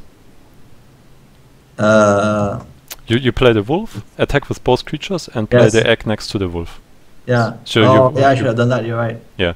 It also works fine with Doomguard normally, because you can deal 1 additional damage, because then a Direwolf Alpha will buff 2 creatures plus 1 attack. So sometimes you have lethal just by knowing this one. Oh yeah, I see. Okay. Every time you get surprised, then by something in the game, then it was basically a misplay the turn before. And yeah, getting surprised by Force of Nature is like slightly misplayed, of course, but you always have to ask yourself, what is he playing next turn? Most of the time you do that, but sometimes you just don't do that anymore. I'm not too sure why and when this happens. Maybe you can look at this point. I should plan ahead a little bit more what he's gonna do next turn. I mean, sometimes I guess like on some part in the game, like it's like when my options are so limited, I tend to not think about it that much. Like when I had the low tab, it's just like basically I had nothing else to play but low tab. I forgot what I had in my hand, but just low tab. I had like 5 mana and low tab and something else, and like low tab Implosion and stuff, and then low tab was a clearest play here, I guess. Like. But I should still think about it. You're right. I should. Yeah, it's not too bad, but I think maybe if you play it here like the other way around, you will win the game. So basically, this lost you already the game here. Or if you play it the other way around, you will win this game. If I do, what do you mean? If I don't play the Direwolf? Yeah, exactly. The Voidwalker? Yeah. Voidwalker in the end, because you were 4 damage short and you gave him too much value out of 1 card here. Because he trades 3 cards for 1, right? That's pretty bad. Pretty bad. Yeah, exactly. So turn 4 was Voidcaller, it was pretty fine. And lower Thep. And even in turn 5 I think maybe Implosion is better, because lower top is fine as well, but versus a druid, normally you want to hold it until you can prevent combo. Okay. Because normally you play it on turn 8, if you have the luxury doing it, yeah. Yeah, but I did feel like the Implosion was kind of weak, because like if I input the Druid of the Claw, it's not gonna have much effect, and yeah. In case I mean it's not likely that he has no swipe, but if they implode for 2 or 3, it's not gonna be even like close to killing it. And you can Yeah. get rid of the imps pretty easily, I guess. Yeah, exactly. But that's exactly the point where you need to die with Alpha, because he already played one swipe. He had the second one, I guess. But then you can maximize your damage and kill off his creatures pretty good. Because if you have like 3 or 4 imps, you do 3 or 4 damage, and then he can't clear the imps, and then you play Dire with Alpha, and every imp gets buffed by Dire with Alpha while you trade them in his big minions. That's like basically the plan to get value or more damage out of the creatures. But you only have one implosion in the deck. How come you only have one? Yeah, I'm playing only one implosion because sometimes it was just too slow playing too. It's a tempo deck. It's not like a controlish deck like the Demon Zoo. Yeah. But you always have to decide if you play a tempo deck, whether you go like an aggressive deck just for phase, or whether you have to go for value, which means advantage like cards, board, mana, or whatever. And tempo decks are perhaps like the most difficult decks to play in terms of the basic decision whether to go phase or trade, because even in turn 3 or 4 you have to decide phase or trade, and you can't really see what's better, because you would have known like turn 4, 5, 6, 7, and in the end like turn 3 decides the game sometimes. Oh, I see what you mean, yeah. Okay, but playing lower step was fine here, although normally you want to play it like later on. Turn 6 was draw, egg and a Neutron. Yeah, okay, I can see that. Turn 7 was implosion, abusive, sergeant, and then you draw a card. And that's the thing I meant, because normally it's drawing a card, playing implosion and abusive sergeant. Also, I should have drawn a card before. Yeah, exactly. It's to your order. And sometimes it just doesn't matter, but sometimes you will draw like you have a chance of 20% to draw a better play, and you will miss the 20% of the better play then in these cases. Yeah, I see what you mean, yeah. Okay, turn 8 was pretty impressive in my opinion, because you played the defender and you went face, and I think it was exactly the right decision, and not many players are able to switch here, because you had a game plan which was regaining board and then winning the game by dealing damage then. And here you were thinking until the rope, and you decided to switch the game plan according to the situation on the board, which was pretty good. As I said, not many players are able to switch like the game plan during a play most of the time. So you were calculating, okay, what can he have or what can he draw to kill me, and I think it was absolutely right to go face, because then you are the beatdown. Do you know the beatdown theory? No, but I just feel like as there's like no way I can trade profitably anyways. Like the trades on the board, they were just looking too bad anyways. Like there was like no plays I could have made to clear the board or to like have profitable trade because of that. It was just like better to play the Argus and like force him to pop the egg and like go face. Yeah, but it would also have been possible to play like the Doomguard and trade off stuff. Yeah, I couldn't have traded that much anyways, I think, and then also like kind of better to keep the Doomguard for the next turn. Then I can I don't get rid of the Argus and I can activate the egg, because I don't have any other way to activate the egg. I mean, I would have more in my deck, but not more like on at the time. Yeah, and the chances that you can kill him next turn is pretty high. And the beatdown theory is basically, it's from Magic the Gathering. If you are you can take like a damage race if you are faster than your opponent, and if you are faster and then your opponent, you just hit face and don't trade on the board, because your opponent has to trade on board because he's just slower hitting face. So he has no decision, because he can't attack your face, he has to trade. And then in one turn your creatures are dealing double damage, because you're hitting his face in your turn, and in his turn your creatures will hit his creatures because he starts trading. Oh, I see what you mean. So I see what you mean. So it's basically like your creatures will have Wind Fury because they are attacking twice. You get more value from it. I see what you mean. Yeah, it's 100% value more than if you trade. Most people won't see that. And in tempo decks, normally you should be the beatdown. So normally you are slightly faster than your opponent. So playing it more aggressive, even in a Su deck, is probably the better way. But I think we saw it in the end here. Because in this term you did know, okay, I'm the beatdown. I will kill you next turn, but you can't, so you have to trade. And that's why you almost won the game here. Yeah, I should have definitely keep going face actually. Yeah.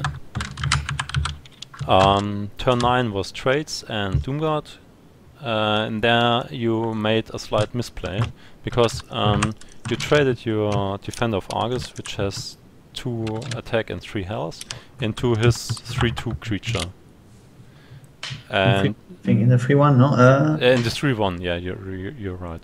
And you traded your Doomguard into the 3/2 creature, but you could have also killed the Darnassus Aspirant with your 2/3 creature, and the 3/2 creature with your and the 3/1 creature with your Doomguard, the Shade. So basically you would have had like a 2/1 creature and he had like a 3/2 creature on the board. And so you hadn't had like the 2/1 creature and he had a 2/2 creature on the board. So the other way would have been better because you still had a creature more on the board. And why did I kill? Did I kill Darnassus? I didn't kill Darnassus, right? You didn't kill Darnassus. But I couldn't kill it. Could I? Yeah, you could have killed it with the Defender of Argus, which had 3 life. Oh, and what did I trade with it? Why didn't I use the Doomguard? What did I kill with the Doomguard? You killed the 3/2 guy to the right side. Oh, I see what you mean. Well, so I should have just killed both and leave this 3/2 guys alive? Yeah, right. Then you would have had like a creature more, he had like 1 attack more on the board, but it still would have been better, and you would have won the game probably, just by having 2 attack more on the board. Oh, I see. Yeah, you're right, probably. Yeah, but that's that was the case. Like you weren't thinking about the whole turn in the beginning, because if you were thinking about the whole turn, and then if you know what to play, you can still stop and see and look for alternatives, which would have led in that you've seen this play.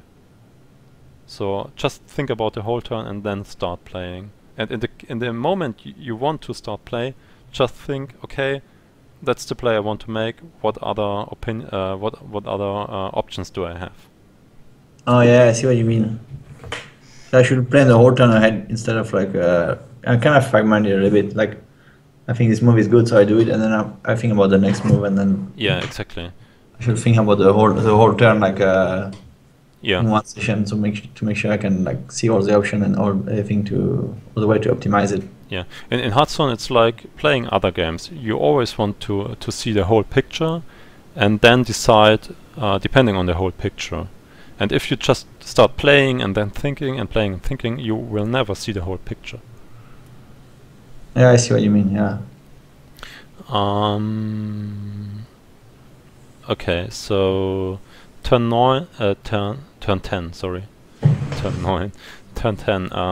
Trades, no tap, and I think this was a mistake here, because you had outs to immediately kill him. Like you had at least 3 cards to kill him. The second Doomguard, double power overwhelming. Maybe I think Abusive Sergeant wasn't enough. Yeah, here. discarded Doomguard already, didn't I? But you played. Yeah. I Right. discarded 1 because I had 2 of them. Yeah. Turn. So it was only the 2 power overwhelmings, but you didn't pay attention if you have outs at all here. I guess I'm not too sure. I did not. I should think about that more as well, for sure. Yeah, and that's funny because normally you are able to do it. because you play poker and stuff like that. So it's all about outs. And I think one big part about getting better in Hearthstone is to transform your skills from other games to this game.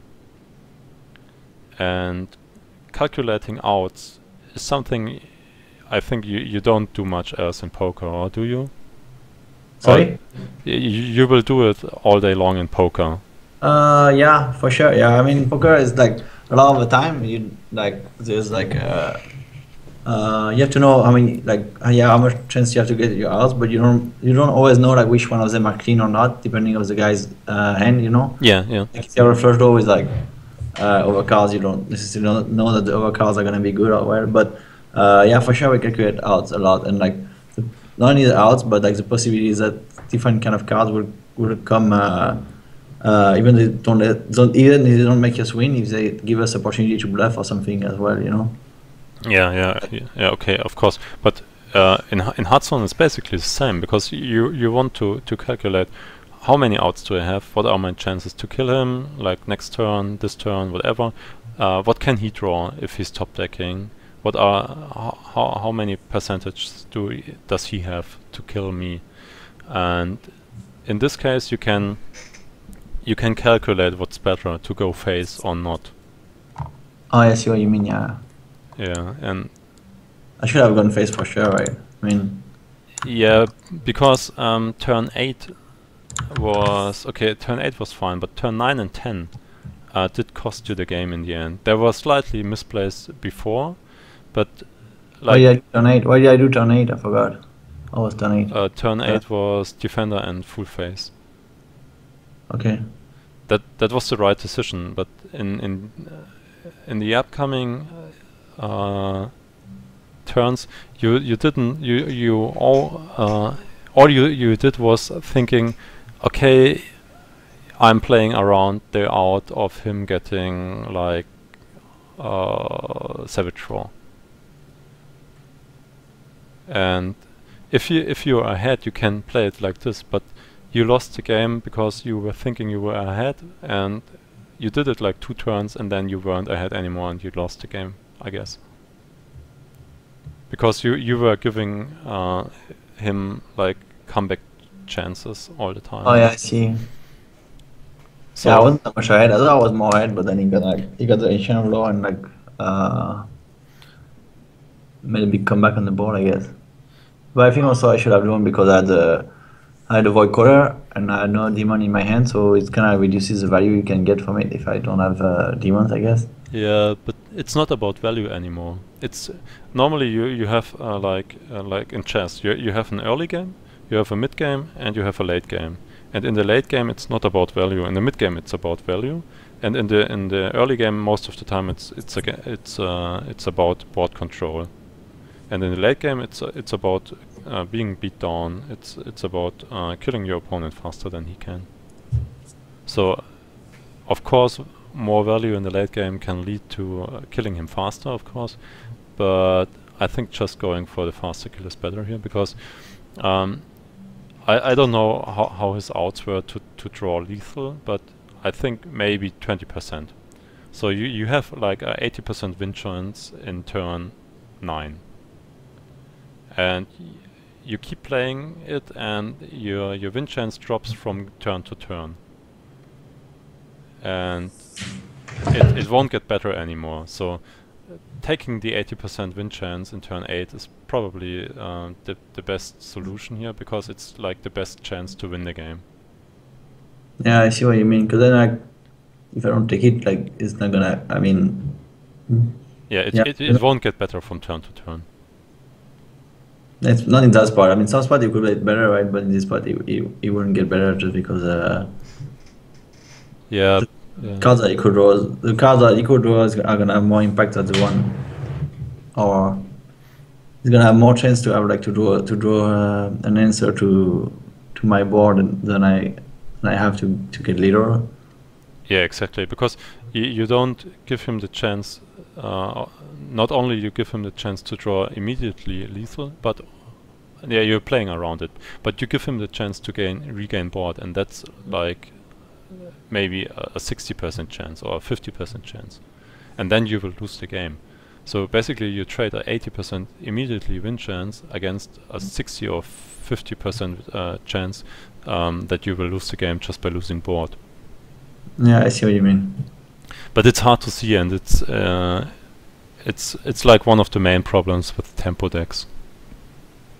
That's why it's pretty hard to see when to go face or when to go board, basically by this one, because it feels like you are ahead, and you should win it from turn to turn. But from turn to turn, it turns out that you're getting behind and behind, and that's why basically. So you have to find the right point where you push for lethal and say, okay, in this 20% of the cases, I will just lose the game by getting top decked or whatever. But yeah, that's the deal then, I guess. Okay, so you weren't sure about the defender on turn 7, I guess, but on turn 8, I guess, but I think it was like the best turn you played here. And what did you say? Set up lethal. Yeah, in the end, I think you always said it. It felt like, okay, from turn to turn you're losing more here. So yeah, basically that's it, I guess. Yeah, getting more pressure. If you're not sure what to do in aggressive decks, you should go face. In controlish decks, you should play on board, and on mid-range decks, normally you should go for, depending on the state of the game, but normally you should go for value, because these are your basic game plan strategies, how you win games. So if you're not sure, you go and follow your game plan. Okay, so mostly I should go face, unless the other deck is faster than me, I guess. Yeah, exactly. Deck? Yeah. Or unless I have such a good trade and it's not gonna be like if you have a really good trade available, you still go face, and like against like there's a paladin. If I have a way to clear the board, it's probably better to do it, because like it's gonna reduce so much. Like otherwise, like the Coghammer or the Coghammer or the Blessing of Kings, they could have like a huge impact, no? Yeah, right. If you're not sure, that means if he can't play like a really good answer, like trading your board on turn 4 or on turn 3, depending, versus a paladin is like most of the cases good, because you're playing around his best card. So if he has like a really big threat next turn, of course you play around it. But if he has no threat, then and you're not sure what to do, normally you play according to your game plan. In this case, it would have been face if he has like no good trades. Yeah, I see. Because the druids, they don't have anything to really boost their minions anyway, besides Savage Roar. But it's not like. Yeah, and his AOE is dangerous, but yeah, he already played 2, so. Okay, right. That was the second game. Yeah. Are there any questions for the moment? I think that's okay. I'm okay. Yeah. Okay, so basically, let me see. It's 22. Yeah. Okay. I think let us go to the last part of the coaching. So but now the biggest mistakes is like not to plan my opponent's next turn enough all the time, and not to plan out my turn completely before I execute it as well. Right.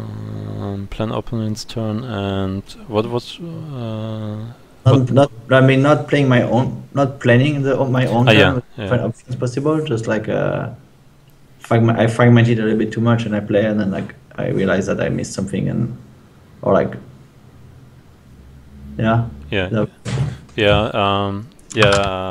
Before I answer this question, my question would have been, what were the things you've learned today in this coaching? So I think like there's those two main things, and also like pay more attention to the mulligan. I guess I don't really pay much attention to it, and and I guess pay more attention to why does he do like things like pinging me or stuff, and also like only play around my opponent's biggest threat and not the second biggest threat in most of the time that he will play. Biggest threat. Okay. So it's planning opponent's turn, planning own turn, the whole turn. Pay more attention about the mulligan and pay more attention about why does he play the stuff he plays. Yeah, and also find out if I have like outs. Like if I have outs, either to win the game or to have a strong impact on the game, and just like calculate them and see if I can like if it's worth it to draw, or like if it's worth it to like take risk because I have a lot of chance to draw it the next turn or something. Like play differently depending of the outs I could get the next turn probably. Yeah. Okay. So okay. Let us look at the coaching goal. I've asked you in the beginning, what do you think do we need or do we have to do that this coaching would be a successful coaching? You said learn something to use. Yeah, okay. That you're learning something that you can use on your own, like the next games. Okay, we'll see that in the end, I guess. Having like a new concept or a new look or a new part of the game. I'm not too sure if you have it now, but you can. I think you're good at calculating stuff. You have to be good at these things, and I think you can do this in Hearthstone even more than you are doing it now. Because then you will be way better than you are now. Because sometimes I think you're just playing it and you're playing it like how you feel you should play it. But every time you will miss the plays that are better because there are plays you can calculate. It's just more playing by thinking or by calculating than by feeling how to play it. Oh yeah, I see what you mean. Yeah. But I mean, like sometimes, like, I mean, yeah, I can calculate stuff, but I just don't know like which parameters to take into consideration. Where, like, let's say like that time when I had to go face, and like I don't know what are the odds that I'm gonna win if I go face, as opposed to the odds I'm gonna win if I don't go face. Like, although this one is not that hard, but there's some other kind of plays that can be kind of hard to evaluate to know which things I have to take into consideration for the calculation. You know what I mean? Yeah. It's always good to look at the resources. Some resources are just shown by the game, like cards in hand, life total, points on the board, and it's just like playing, especially like playing Demon Zoo. You played it twice to Legend. In the first 4 turns, it's about board control. In the next 4 turns, it's about value, creating advantage cards board tempo-wise, and in the last turns, it's always about killing your opponent because you have like a really big board. So it's like goal 1, goal 2, goal 3. And you always have to think about, okay, what is my goal and what resource do I play on to win the game? So basically in the first 4 turns, you always look for the best play in terms of board control, and then you can just add your numbers, like, okay, it's Flame Imp, it has 5 stats, it's Void Walker, he has 4 stats and stuff like that. So you can just calculate it, basically. I'm not too sure, because sometimes, as you said, it's not so easy to see what kind of resources you have to take in the calculation. But yeah, I think trying to do it and look at the different resources might help here. I'm not too sure. Yeah, I see what you mean. But definitely, at least, especially with warlock is the one where it's easier. But I guess, because you can always like calculate the cards that are gonna be like a perfect play on the current state of the board and see if it's worth it to try to draw for it or not. Like, Yeah. often am I gonna get a better play that's worth drawing into, or am I gonna get later, or things like this? Yeah, but it also works in Face Hunter or in aggressive decks. It doesn't work too good in control decks. That's the only part. But in mid-range decks and in face decks, especially in mid-range decks, you should always do it. But in face decks, it's always okay. Your game plan is to kill your opponent as fast as possible. Therefore, you have to deal as much damage as possible in the shortest amount of time. And with which means like you always look for the largest amount of damage per card and per mana. That's why you play certain cards in this deck and certain not. And you always, if you play it, you always look for the maximize effect on your opponent's health. So it's about maximizing damage. So if you play like, that's why you normally play creatures, weapons, and after that spells. Because you play creatures, you protect your creatures as damage resources with your weapons most of the time, or sometimes not. You can calculate when to protect them, when not, because it will lead in maximizing damage, and in the end you kill them off by spells, because a spell in turn 2 or in turn 8 will deal the same damage, the same amount of damage, but a creature in turn 1 or turn 8 will, yeah, most likely the creature in turn 1 will deal more damage. Yeah. So basically, if you just look, how do I win the game versus my special opponent? What is my game plan? What is his game plan? You should be able to find the resource you are playing on to win the game. Yeah, I see what you mean. Yeah, for sure. I mean, yeah, because this guy was kind of a slow druid, I should have definitely pushed more, because he didn't have that many outs to kill me. I think only like Force of Nature and maybe like a Savage Roar. So Yeah. then he probably only had 3 outs with like, he had like less than 30%, I think.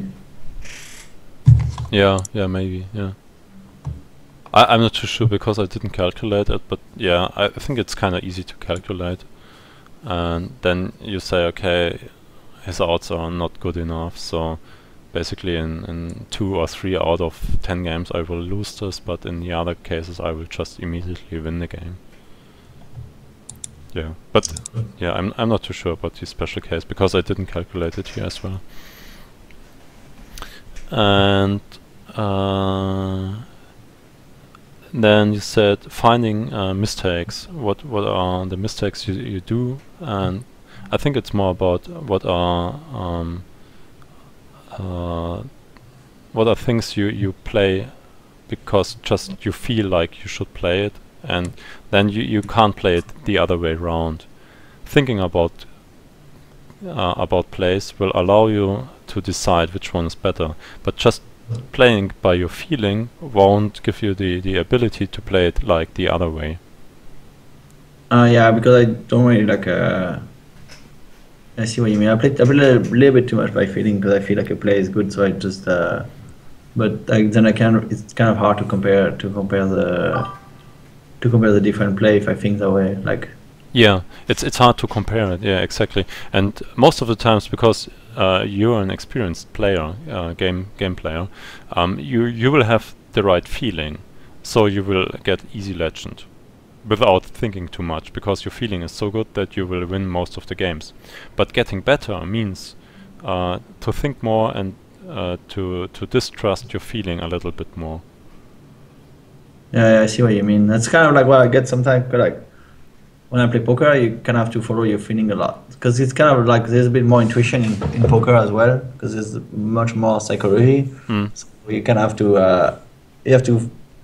kind of like follow your feeling, because it's kind of like a combination of like experience and like psychology also, because like just because like of the experience of how the guy plays and what you expect him to do, so stuff like that. But Yeah. I agree that in Hearthstone I should just like analyze the different player a lot more, so I can see which one is better, and also like then I would be able to improve myself better with that, I think. Yeah, I guess, yeah, exactly. And you also had a question to figure out if it was the right play or the wrong play in the end, if it was a misplay or not, which is really hard to decide sometimes. But I think if you look at the game plans and if you look at the different resources and how you win by playing on one or the other resource, in the end you will. I think it is much easier to see if it was a good or a bad play. Always thinking, why did I lose this game? Where did I lose this game? Could I have won this game? Because versus the Paladin, yeah, you weren't able to win the game anyhow. But versus the Druid, you would have won the game on certain points. And then you want to know where these points were, so you can learn out of your mistakes. Yeah, but I mean, even if this particular game against Paladin I couldn't win, like sometimes you just can't win, but you still make mistakes, and like yeah, exactly, yeah. It's kind of like irrelevant to the long run, because like if you don't make those mistakes, there are some games that you're gonna be able to win just because of this difference. Even though sometimes you just get like, if they get like the perfect curve and you don't really have answer, then you can't really do anything anyways. Yeah, exactly. Most people say, okay, his draw was too good, I couldn't do anything, and they won't learn anything about a lost game, and that's probably the worst thing you can do. So yeah, of course you're right, because you wouldn't have had a chance, but still there were some points you could have played differently and it would have been better. In this particular game, maybe not, but yeah, normally. If it's about particular game, I could have just gone face like the turn 2, I guess, turn 3, I guess. Yeah, but even this is like, I'm not too sure if it's better or not. Maybe it's better, yeah, but I'm not too sure. So it is worth considering it, but yeah. Okay, those were the points you said you want to do in this coaching. I asked you a lot about your history of gaming in the beginning. I did it just because I wanted to know what's the fun part about games for you, because everyone plays games because they are enjoying different parts of it. So most of the time I think you play games just because competing against each others and like maybe even solving puzzles and competing against another player, another human player, is like the most difficult puzzle you can have. We talked about this at Gamescom, I guess. Yeah, of course, because it's like the most challenging thing, and also there's like not only is very challenging because there are also like a lot of very competitive players which are really good, but also like there's a lot of unknown about it, and they're like all very different. So like it's like it makes it like not very repetitive. Yeah, it's like every opponent or like every other deck is kind of like a different puzzle to solve, which is like is really fun as well. Yeah. I think it's of course also a mix of everything. Like it's kind of like a mix. I mean, I will love to do that because it's a puzzle against another human being. Like in the setting of a game, it's really fun because then like if you solve the puzzle, then you kind of get like a, I don't know, you kind of feel good because you improve yourself and you're also beating more people. So it's like really good. But just like solving a puzzle with like just puzzle pieces by yourself, it's kind of more boring as well. You know, it's like the whole interaction is which is good as well. Yeah, exactly. I think it was kind of interesting what you said about why it's better to play against a human player. I was thinking about, okay, chess. There are chess computers that are so good that you can't beat them. It's like playing against Magnus Carlsen, like the world champion or what else. But still, it's more fun to play against a human player because you can bluff him. I think for me it was an essential part, and the fun part, and it's the same part. It's the meta game. You won't have it if there were only computers playing this game. There wouldn't be a meta game. So it's always the other people play this game, play this deck, so I will build another deck to just beat them. My deck isn't as good as those, but I will just beat them because it's stone, scissor, and paper, basically in the end. I see what you mean. Hearthstone is a lot like that too, which is yeah. Yeah. Now that Grim Patron is gone, it's that again, I guess. Which decks are gonna be the stronger? You think now? The fun part is now it's possible that decks will be. I think Secret Paladin will be pretty strong. Control Warrior will be pretty strong. Druid is still tier 1, I guess. But in terms of that, it's funny because now other decks will be seen again, because those 3 decks, they are beatable and they do have hard counters. So playing like Warlock, this deck, this Warlock deck we were playing tonight, I just built it because of the meta switch. So it's not the best deck in the world, this deck, but it's good against the common decks, and it beats them like by 70% sometimes. So it's really good against the mage and. Yeah, I built it just because on NA there were so many mages, tempo mages, and it's just a free win basically. And even with freeze mages, you are way ahead. Okay. So let me see if I still. So which decks is weak against? Is weak against Handlock and Secret Paladin and. A strong or a weak against? Which one is the weaker against this deck? Which deck is weak against Handlock and Secret Paladin? No, the decks that we're playing now. The.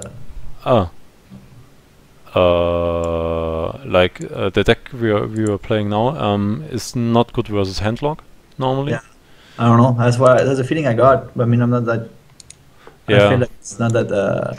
Warlock 2 was never good against Handlock because Handlock is so good versus mid-rangey decks, because it's not only a control deck. Sometimes it's called super control deck, and they will just outvalue in the end of the game. That's why you can't win over value normally, and they are controllish as well, so you can't raise them. So your 2 game plans, being faster than your opponent won't work, and producing more value than your opponent won't work as well. That's why Handlock is very good versus those kinds of decks. In addition, he's playing many AoE effects, so you can't really fill the board. That's the main problem. And Secret Paladin was never too good because he was playing Consecration. The more AoEs they got, the worse the matchup is, because your plan is to fill the board, and then you're just getting AoE'd. So you have to be faster than his AoE then, which will work versus freeze mages most of the time, but not versus paladins or priests or stuff like that. So these are bad matchups. But it's just like that. So if you meet many of them, then yeah, maybe playing another deck is the solution. Yeah, I see. So should we play one game now? Do you still have time or? Let me see. No, I got to go because I'm meeting friends. Okay. Yeah, partying and yeah. Partying night. Partying night. When's gonna be your next gaming event you're gonna go to? I'm not too sure. On Saturday there's a tournament for my 3 or 4K viewer. It's online. But on a live event, I'm not too sure because I have to work a lot in the weekends now until Christmas. Probably I'm going to DreamHack in Leipzig on January. Are you gonna go to the one in Sweden? I think I might go to the one in end of November. Oh, end of November? No, maybe not. I'm not too sure. Is there a tournament? The DreamHack Winter, yeah. Ah, no, wait. I wanted probably to go there, but I can't, I guess. When is it? Do you know it? It's 25th, 26th, 28th, I think. Of November. Check. Yeah, maybe I 26th, 29th November. 26th till 29th of November. I think I have to work there. I'm not too sure.